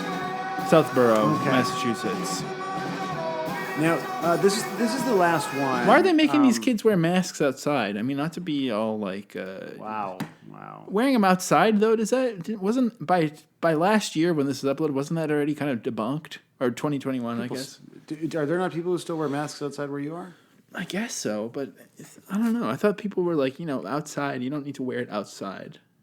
Safety first, man. I guess. Yeah. You should be hanging out with Daz and Ez. You think Japandroids wear masks? March for at free. their shows? Yeah.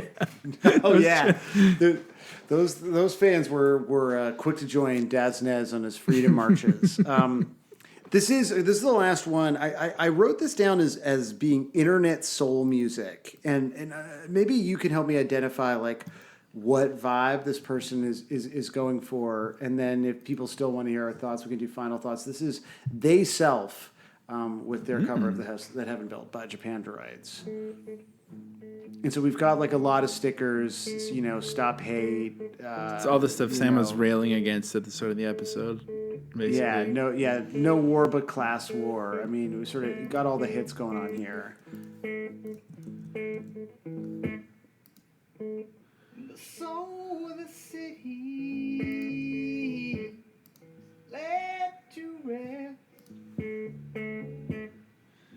I mean, first of all, I love this. Add some. Well, that's the thing. I'm like, it's beautiful. fucking great, right? But like, I'm like, what? I feel like it's like maybe in the tradition of like NPR Bonnaroo music that neither of us really pay attention to, like on some like Gary Clark Jr. or I don't even know what else. Yeah, I mean, it's not in the realm of. It's like it's not the music that they play at microbreweries, but it's the music that they play at microbreweries when depicted in movies. Yes, thank you.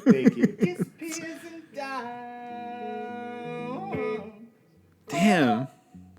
Yeah, it's kind of cool though. Like I really dig it.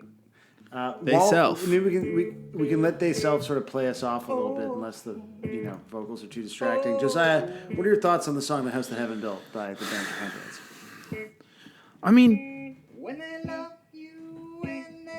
when we do this, we are adding to the context and giving it new context. So now I kind of like the song because it reminds me of watching these hilarious vids, having a great evening of chats with you on and off the record button. So I think my final thought is always just that I love the pod. Unfortunately, I don't have much else to add. I know that I was right, but I'm also, as I get older, as we do these episodes, I'm willing to realize that the stuff I knew I was right about didn't really matter that much all along. I think this music is making me really much more end of a TV episode, hard on sleeve kind of vibe, you know? Yeah, hell yeah. Well, I guess my final thought is just that it's good to be right. So I agree with you. Thank you. Yeah, thanks. I know I was right, and I'm hitting stop now.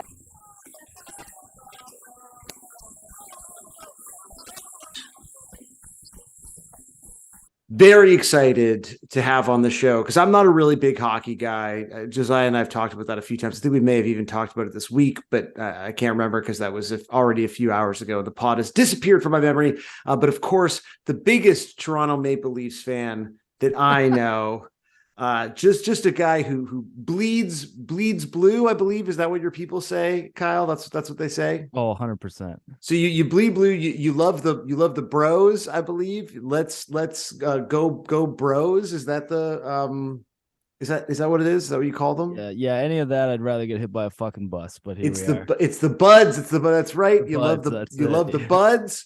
It is from that one record and Wayfarer, my friend. And a friend to Austin Matthews, Kyle Krische. How you doing? Hey, I got him in fantasy right now, so his ass better be scoring.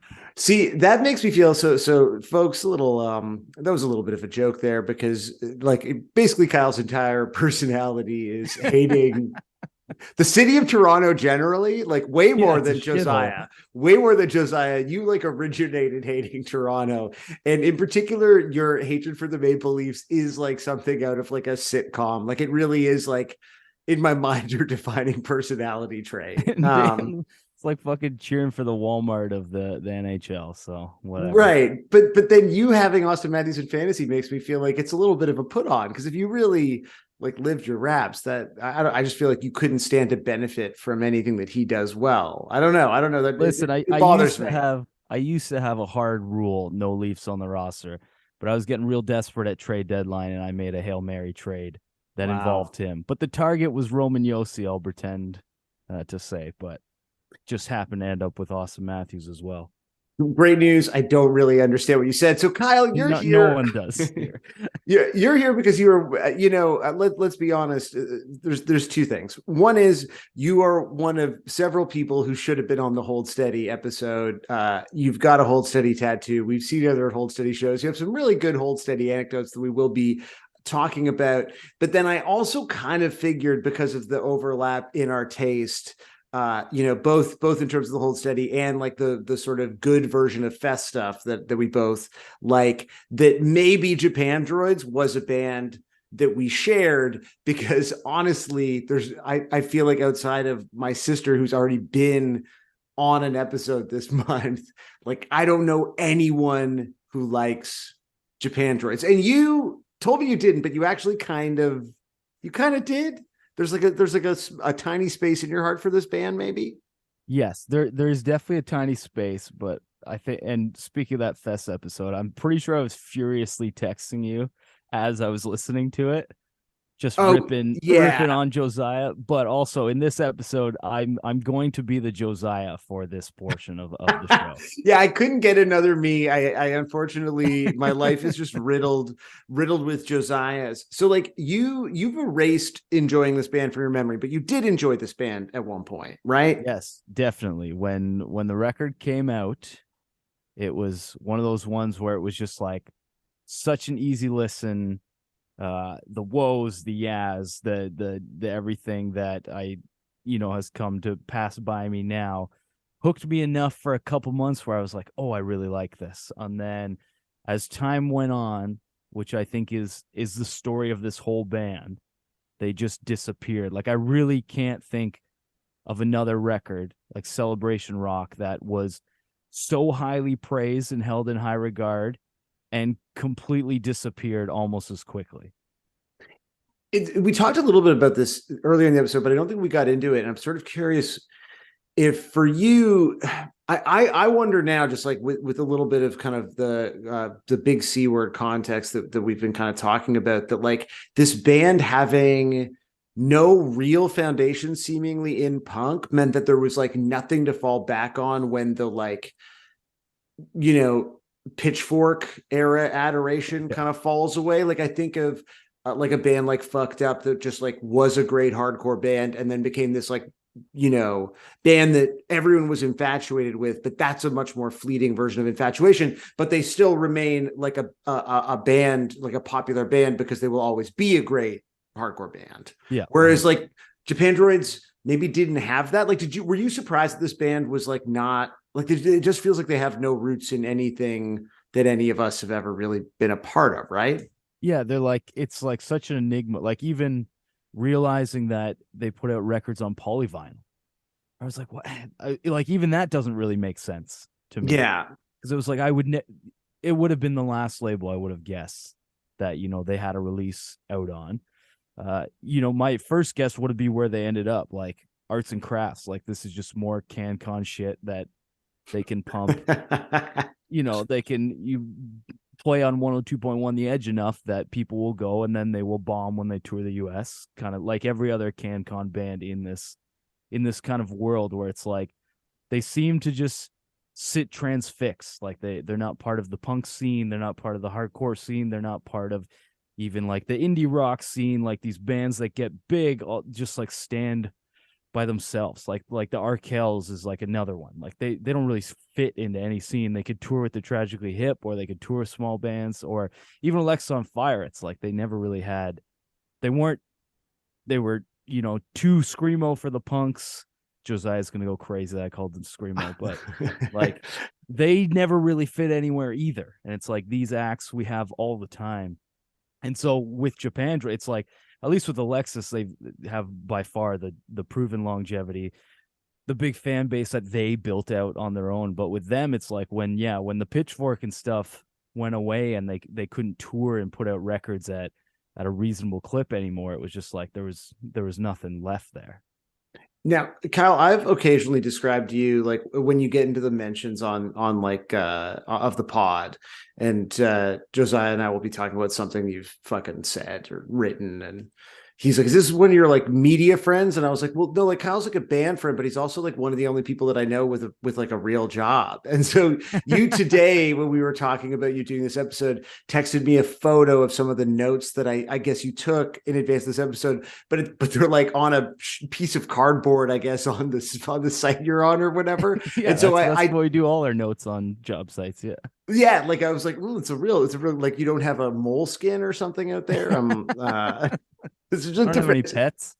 Yeah, it's just a different world. What were some of the notes that you took when you were like, okay, I want to really think about Japandroids? Like, what was sort of top of mind for you to express about this band? Yeah, first one. Speaking on what we were talking about earlier, strike one, the house that Heaven built being used by the Vancouver Canucks. Oh, right. Yeah. Pathetic organization. Like, okay, it's all around like dog shit. That was the big one that I first saw right away. I was like, of course they use that. But before we get any deeper, I want to ask, because Josiah is a bit of an enigma to me. I feel like I still haven't figured out anything he likes. I think maybe he does hasn't. like Fucked Up. Yeah, he does. I think that might be it. No, he definitely likes Fucked Up. He's an enigma to himself, though. That's the thing. Like the wild card, like I feel like everything he hated about the Hold Steady is actually true about this band. right. And so, but the real wild card in this is he just likes stuff from Vancouver for no good reason. What do you mean for no good reasons? You're like, that's from Vancouver. Like in the Youth of Today episode, he name drops Go It Alone. But not only does he name drop Go It Alone, he does it in such Josiah style where he name drops the Go It Alone demo, like a band who had like some really good releases, and that's like his go-to. Oh, Go It Alone, this Vancouver hardcore band, but of course the demo, not any of the LPs or anything like that. Trying to impress these kids who have no idea what he's talking about. Like, Go It Alone is they were probably legit in grade 5 or 6 when that band was going. I just love the fact that the last 2 weeks have been, for me, guests like needing to address something to Josiah.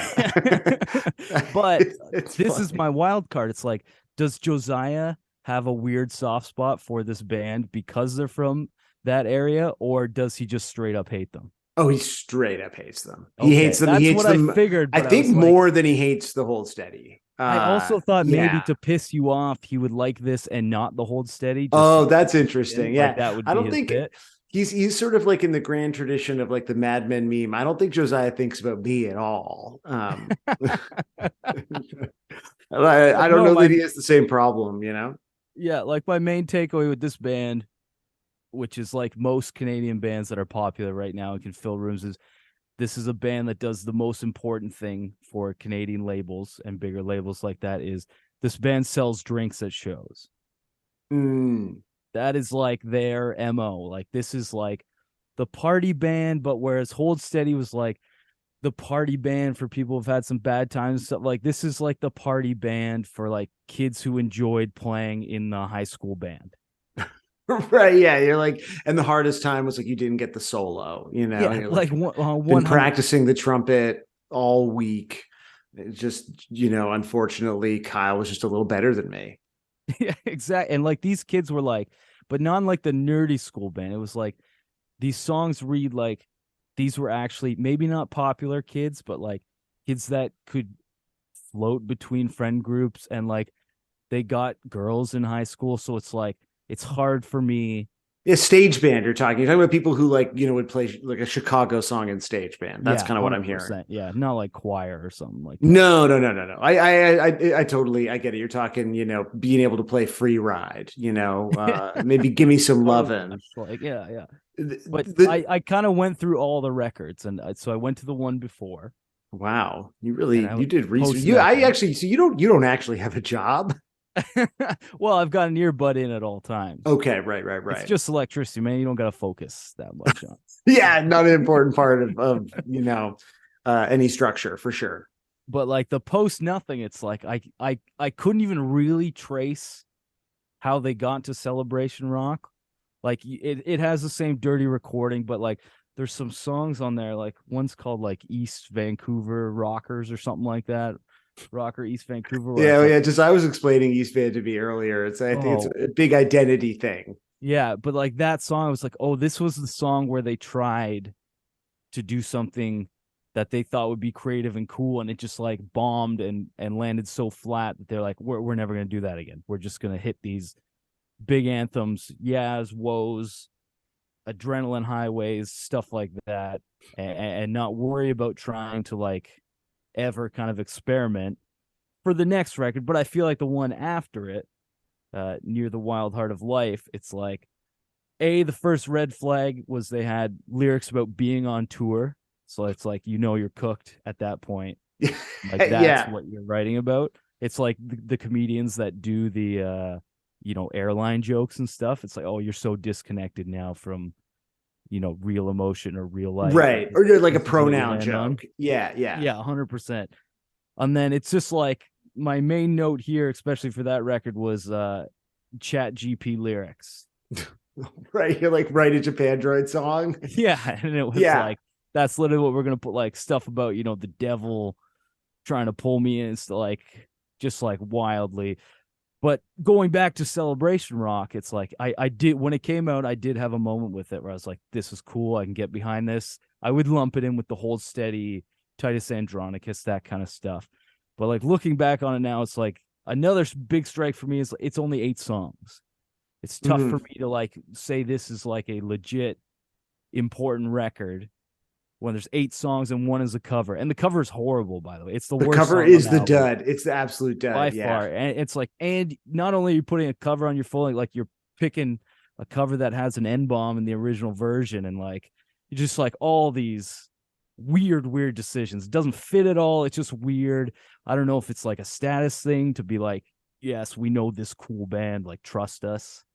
But like that lands completely flat to me. And like listening to it today, it's like I can still get behind a little bit at least musically, Continuous Thunder and House That Heaven Built. But outside of that, I'm pretty bored with it at this point.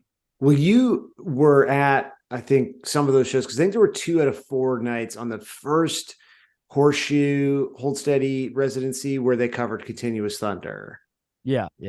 Which was fucking awesome. And that is the last time you and I saw each other, was during the last Hold Steady residency, where it felt like pretty vibeless in the room. Like the room was pretty dry. It felt pretty old.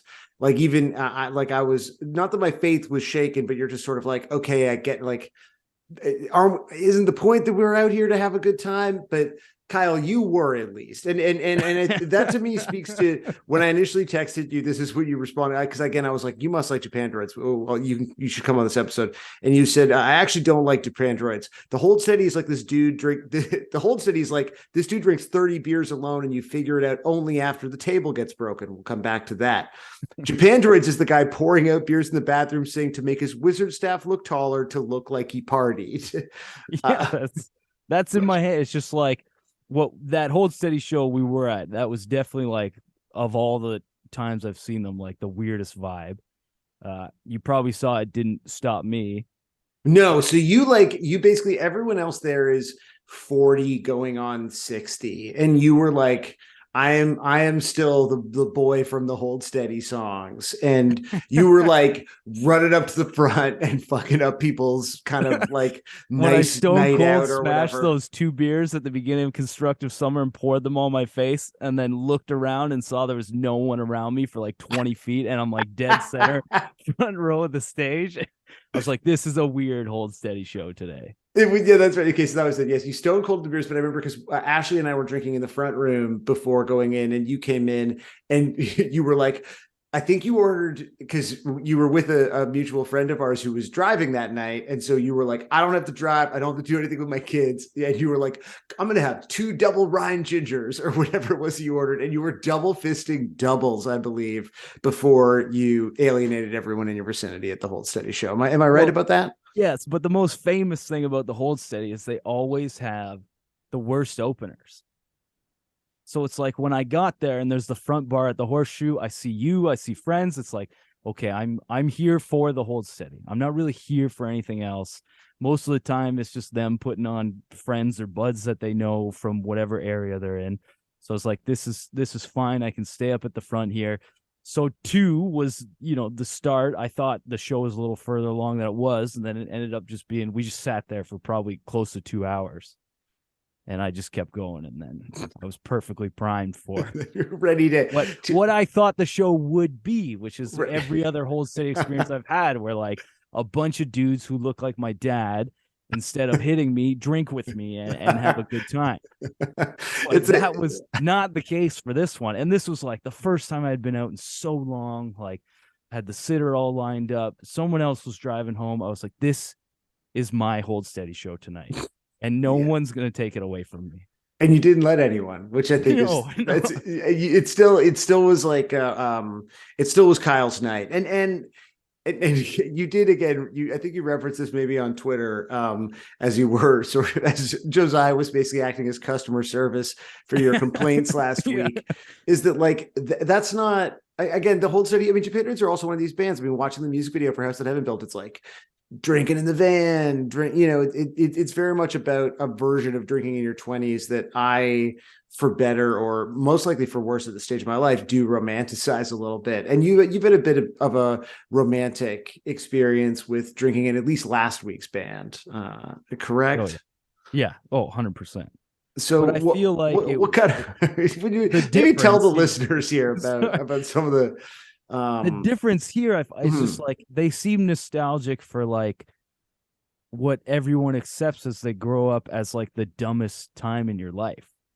Whereas like the Hold Steady, there's definitely nostalgia, stuff like that, but there's storytelling, there's these characters, these through lines, and most of all, there's like a feeling to the song. Because I messaged a buddy today who doesn't drink but does like the Hold Steady a lot, and I was like, how do I intellectually justify my like for the Hold Steady?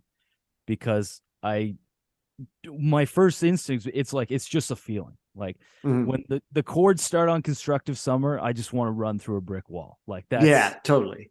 That's it. And I don't care. And even Stuck Between Stations, I know Josiah was getting hung up on like the Jack Kerouac references and stuff like that. And like that's shit I usually would not let slide with other bands. But for some reason, this one, but also too, it's like those guys are so fucking old. Like Kerouac was at least somewhat subversive when they were like 18 to 20.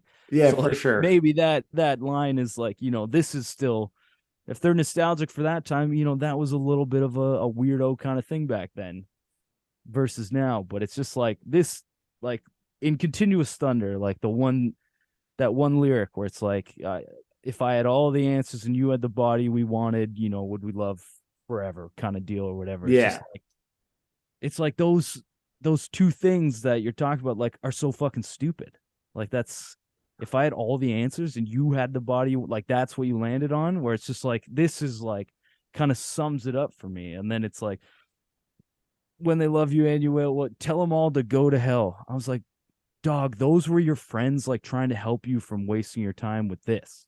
Like you shouldn't have told them all to go to hell. Like they were, this is like your buddy that you have. There's always one on like the fringe of the friend group who like only dates women 7 to 10 years younger than him, and then he wonders why he has all these like stupid headaches all the time from like stuff 20-year-olds want to do, and you're 30, like you're too old and stupid. Like this is, you need to move on. And that's why I think I land more with the Hold Steady. It's like there's an acceptance that yes, they can be nostalgic and reminisce about these certain times, but it's like they're reminiscing and they're trying to reflect on it a little bit, where I feel like this is just like, wasn't it sick when we were like 17 and stole half a bottle of booze? Like, man, I wish no one actually wants to go back to that. Like nobody actually celebrates that at this point. And if you do, it's like, this is like where I think they ended up. It's just like, you're the Sum 41 band now. Like, there's always like that one band that's like on the edge of punk in Canada that gets really big. It's like, if you want to fill that void, that's where I think they sit, like in that like kind of like a little bit of a dumb world. they in a way that I actually think is complimentary, are sort of like the kings of dumb world, and there's a place in my life for that. But it's interesting because I feel like this might be an artificial separation, but it's almost like there's a nostalgia, like a just totally blind, uncritical nostalgia to Japandroids, which again for me serves an emotional purpose, right? But not every day, and again, not over a consistent period, but like this song, this record for me still does that. Whereas there's something like, I don't know if you could call it like wistful about the Hold Steady, where you're able to do some romanticizing of your past, but in a way that is maybe more rooted. Like I would consider wistfulness somehow to be more rooted in the present, where you're thinking fondly of old memories, but you're not like lost in them. And maybe that's like a real fucking stretch, but it seems pretty smart to me in this moment. No, I can agree with that. It's like my other example of like, if you want a Canadian band that, dips into the nostalgia, it's like, to me, I'd rather put on something like Single Mothers, where they definitely have nostalgic party songs, but it's like Drew is like sober now and he can write these songs, and there's like not just kind of being like, oh, well, this was so sick, we drank and we played loud songs or whatever. It's like there's some reflection, there's some like looking back to be like, yes, this is what happened. I'm sure at the time it was dope, but here's the, and like that's just pure lyrically, like music wise. I think Single Mothers, you could take any of the releases and it blows this out of the water. But it's just like that's maybe it's just me getting old too. Like this is definitely a young person's record. It is. It's a young man's game. And like, what year did it come out? Do you know off the top of your head? Oh, 2012. Actually, 2012. Yeah, like I was 22. Like that's why it tricked me. Yeah, totally. Like it got me at that time. Now I was a weird 22-year-old. I got married at 22 because I'm psycho. But it's like that. I understand that time period, why it duped me. Like there's a couple bands like that. Like I feel like the Front Bottoms duped me as well. Where I was like, Right, "Oh, yeah. these lyrics are like dark and introspective, and it's kind of weird." And then after a little bit, you're just like, the substance isn't there. I just kind of fell for some like a really good songwriter in terms of crafting hooks and drawing me in and stuff like that. But there wasn't really anything there that kept me around or kept me coming back, which I think is like the true test of these albums. Like when you're looking back at like Celebration Rock, it's like it's been over 10 years. It's like I'm sure they could like jump on some festivals, especially some Canadian ones, play it front to back, and like people would be stoked. But it's like from where it was in 2012 to like how forgotten it is now, I think speaks to the long. Like I have a question for you. Do you think the guys in the band like their band?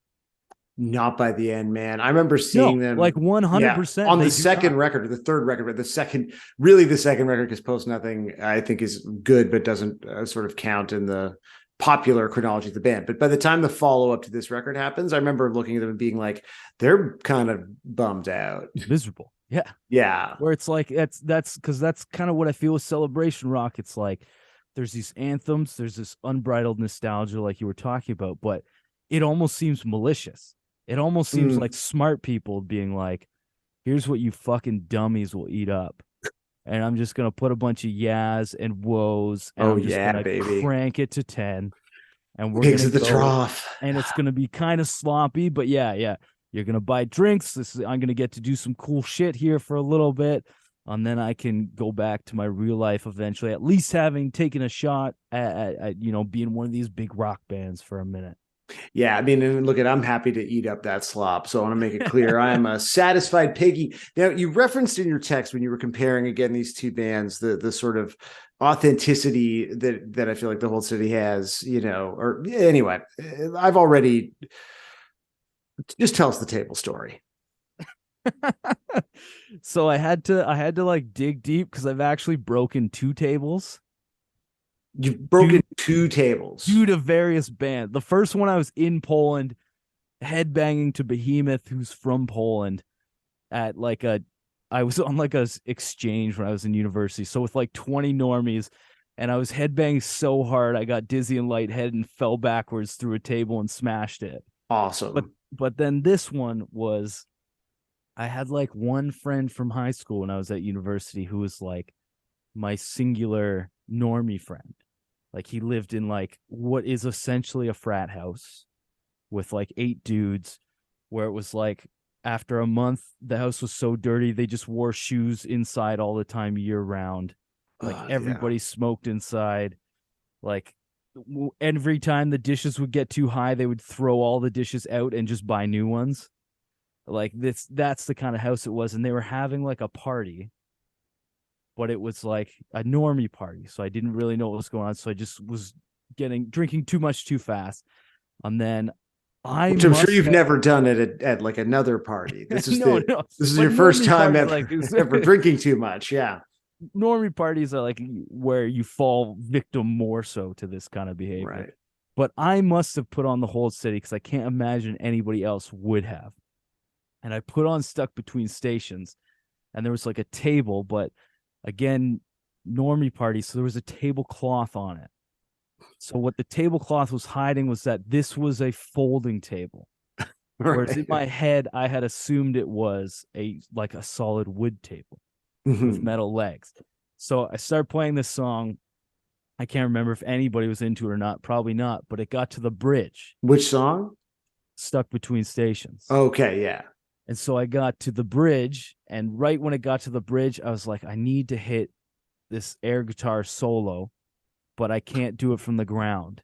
I have to get up onto something. And so I got up onto a chair for the parts where the lyrics are, and then right when the guitar solo hits, the drums come in, everything, I jumped up to the table, but this folding table just broke in half. I went down, knocked all of the shit off of it. And then I don't remember what happened after that, but I imagine nobody was enthused. This guy's girlfriend already despised me, so I can only imagine it just made it so much worse. And I just remember walking like an hour and a half home along Highway 6 in Guelph, just listening to that song on my phone and eventually that whole record.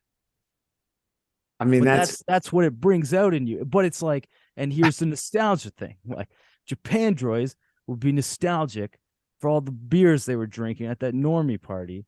And the hold steady is like, man, that sucked at the normie party, and you handled it poorly, but you've learned from this now, and you're not going to do that again. But we can look back on it and be like, yeah, I fucked up that table, and it was probably hilarious in the moment. But now it's like, I have grown past that. I'm going to be better. Although the table in Poland did come after, but that was dizziness. But that's also the essence of the hold steady. Is like, but you didn't actually learn anything. You didn't actually learn, yeah, but you thought maybe you might this time. You always think you will. Yeah, absolutely, man. No, well, you never do. Of course not. Before we go, was there anything else on your cardboard? Because again, you really did prepare in a way that I'm always when someone prepares more than me, I think I got to get my shit together. But is there anything else related to the Japandroids, related to the house that haven't built, related to the celebration rock that you feel like we should talk about? Well, let's just quick notes here. Some of the highlights: the fireworks bookending the album, majestic. Yeah, perfect, because fireworks are also fleeting, meaningless, and like kid shit. Okay. Yeah. Okay. Bush League, only 2 band members. There's never been a good band with only 2 band members. Yeah. Okay. That's fine. Yeah, I mean, what about the iteration of Against Me with the bucket drumming? But that's fine. Come on. Yeah, I know. I didn't. Josiah is losing his mind. He loves it. I have, just in quotes, horny rock. Having a song called "Done with Girls." Bad look. Right. Yeah. Hasn't aged well. Now, are you a Titus Andronicus guy? I kind of liked one of the records, but no, it's not a band that I've really like stuck with. Okay, because I consider them like the reverse Titus Andronicus. Okay. Like Titus Andronicus, they put out the Monitor. It's like huge acclaim. Everybody loves it. I love it. I think it's fantastic. But then they spend the rest of their career trying to make sure that everybody like that does not like a single note of music they release till the end of time. Like they to me, they are purposely self-sabotaging to regain the punk cred that they lost when all the big publications loved their record. Whereas this band was like the opposite. It's like, you were on kind of a cool path. Like, you were on polyvinyl, you could have done with that. And they're just like, what if we went this way instead? Yeah. And just made this. I don't think anybody anticipated the Pitchfork style acclaim. But it was that weird time in Pitchfork when they were pivoting from like what was lame, but at least funny, like when they would rip on stuff like in a Josiah way. Yeah, the Say Ferris review. Actually, yeah, they started to change awesome. where it was like they didn't stick to the bit. And it's like I had, at least before, I hated them, but I respected the bit. Now, this era was when they were like, no, we've hired new writers and we're going to give like this bad indie pop punk stuff like good marks now for once. I was like, oh, this sucks now. It was just like the perfect storm of like this record coming out then. It filled this gap of like fun music was missing. It was like the early 2000s pop punk stuff was like on its way out, and they, in these worlds, it was like no one was fun anymore. It was either heady or it was just like, throwback nostalgia stuff, at least musically.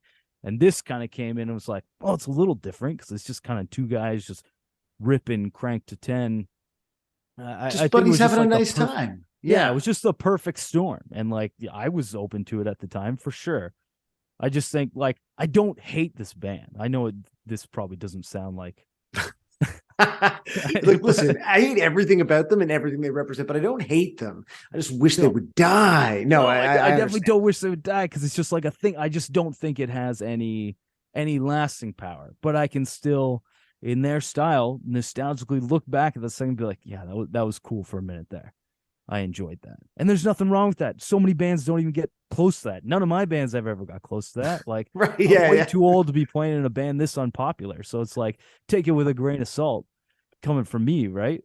But it's like, it's just not for me. And I think more so as time goes on, I think it's shifted to that way where people are like, no, yeah, that was cool for a minute, but maybe it doesn't hold up. Well, what a mature way of thinking about things. It's a sign that you really have been listening to the Hold Steady and digesting those lessons. Kyle, one more, sorry. Oh no, please. I think your guess last week, yeah, to say Teeth Dreams is your favorite Hold Steady record, right? Yeah, is one of the most wild things I've ever heard. And I like Teeth Dreams more than almost anybody I know. But like, there's so clearly a top three.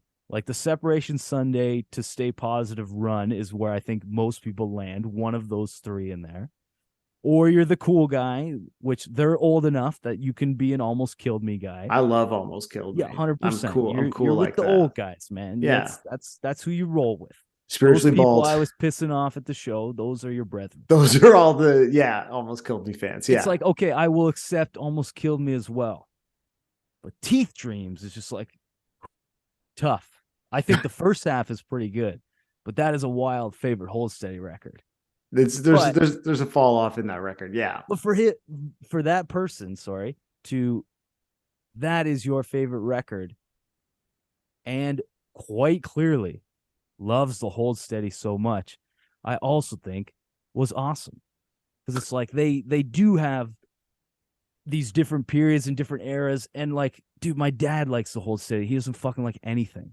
Like, he can even pick out stuff that, speaks to him at any time.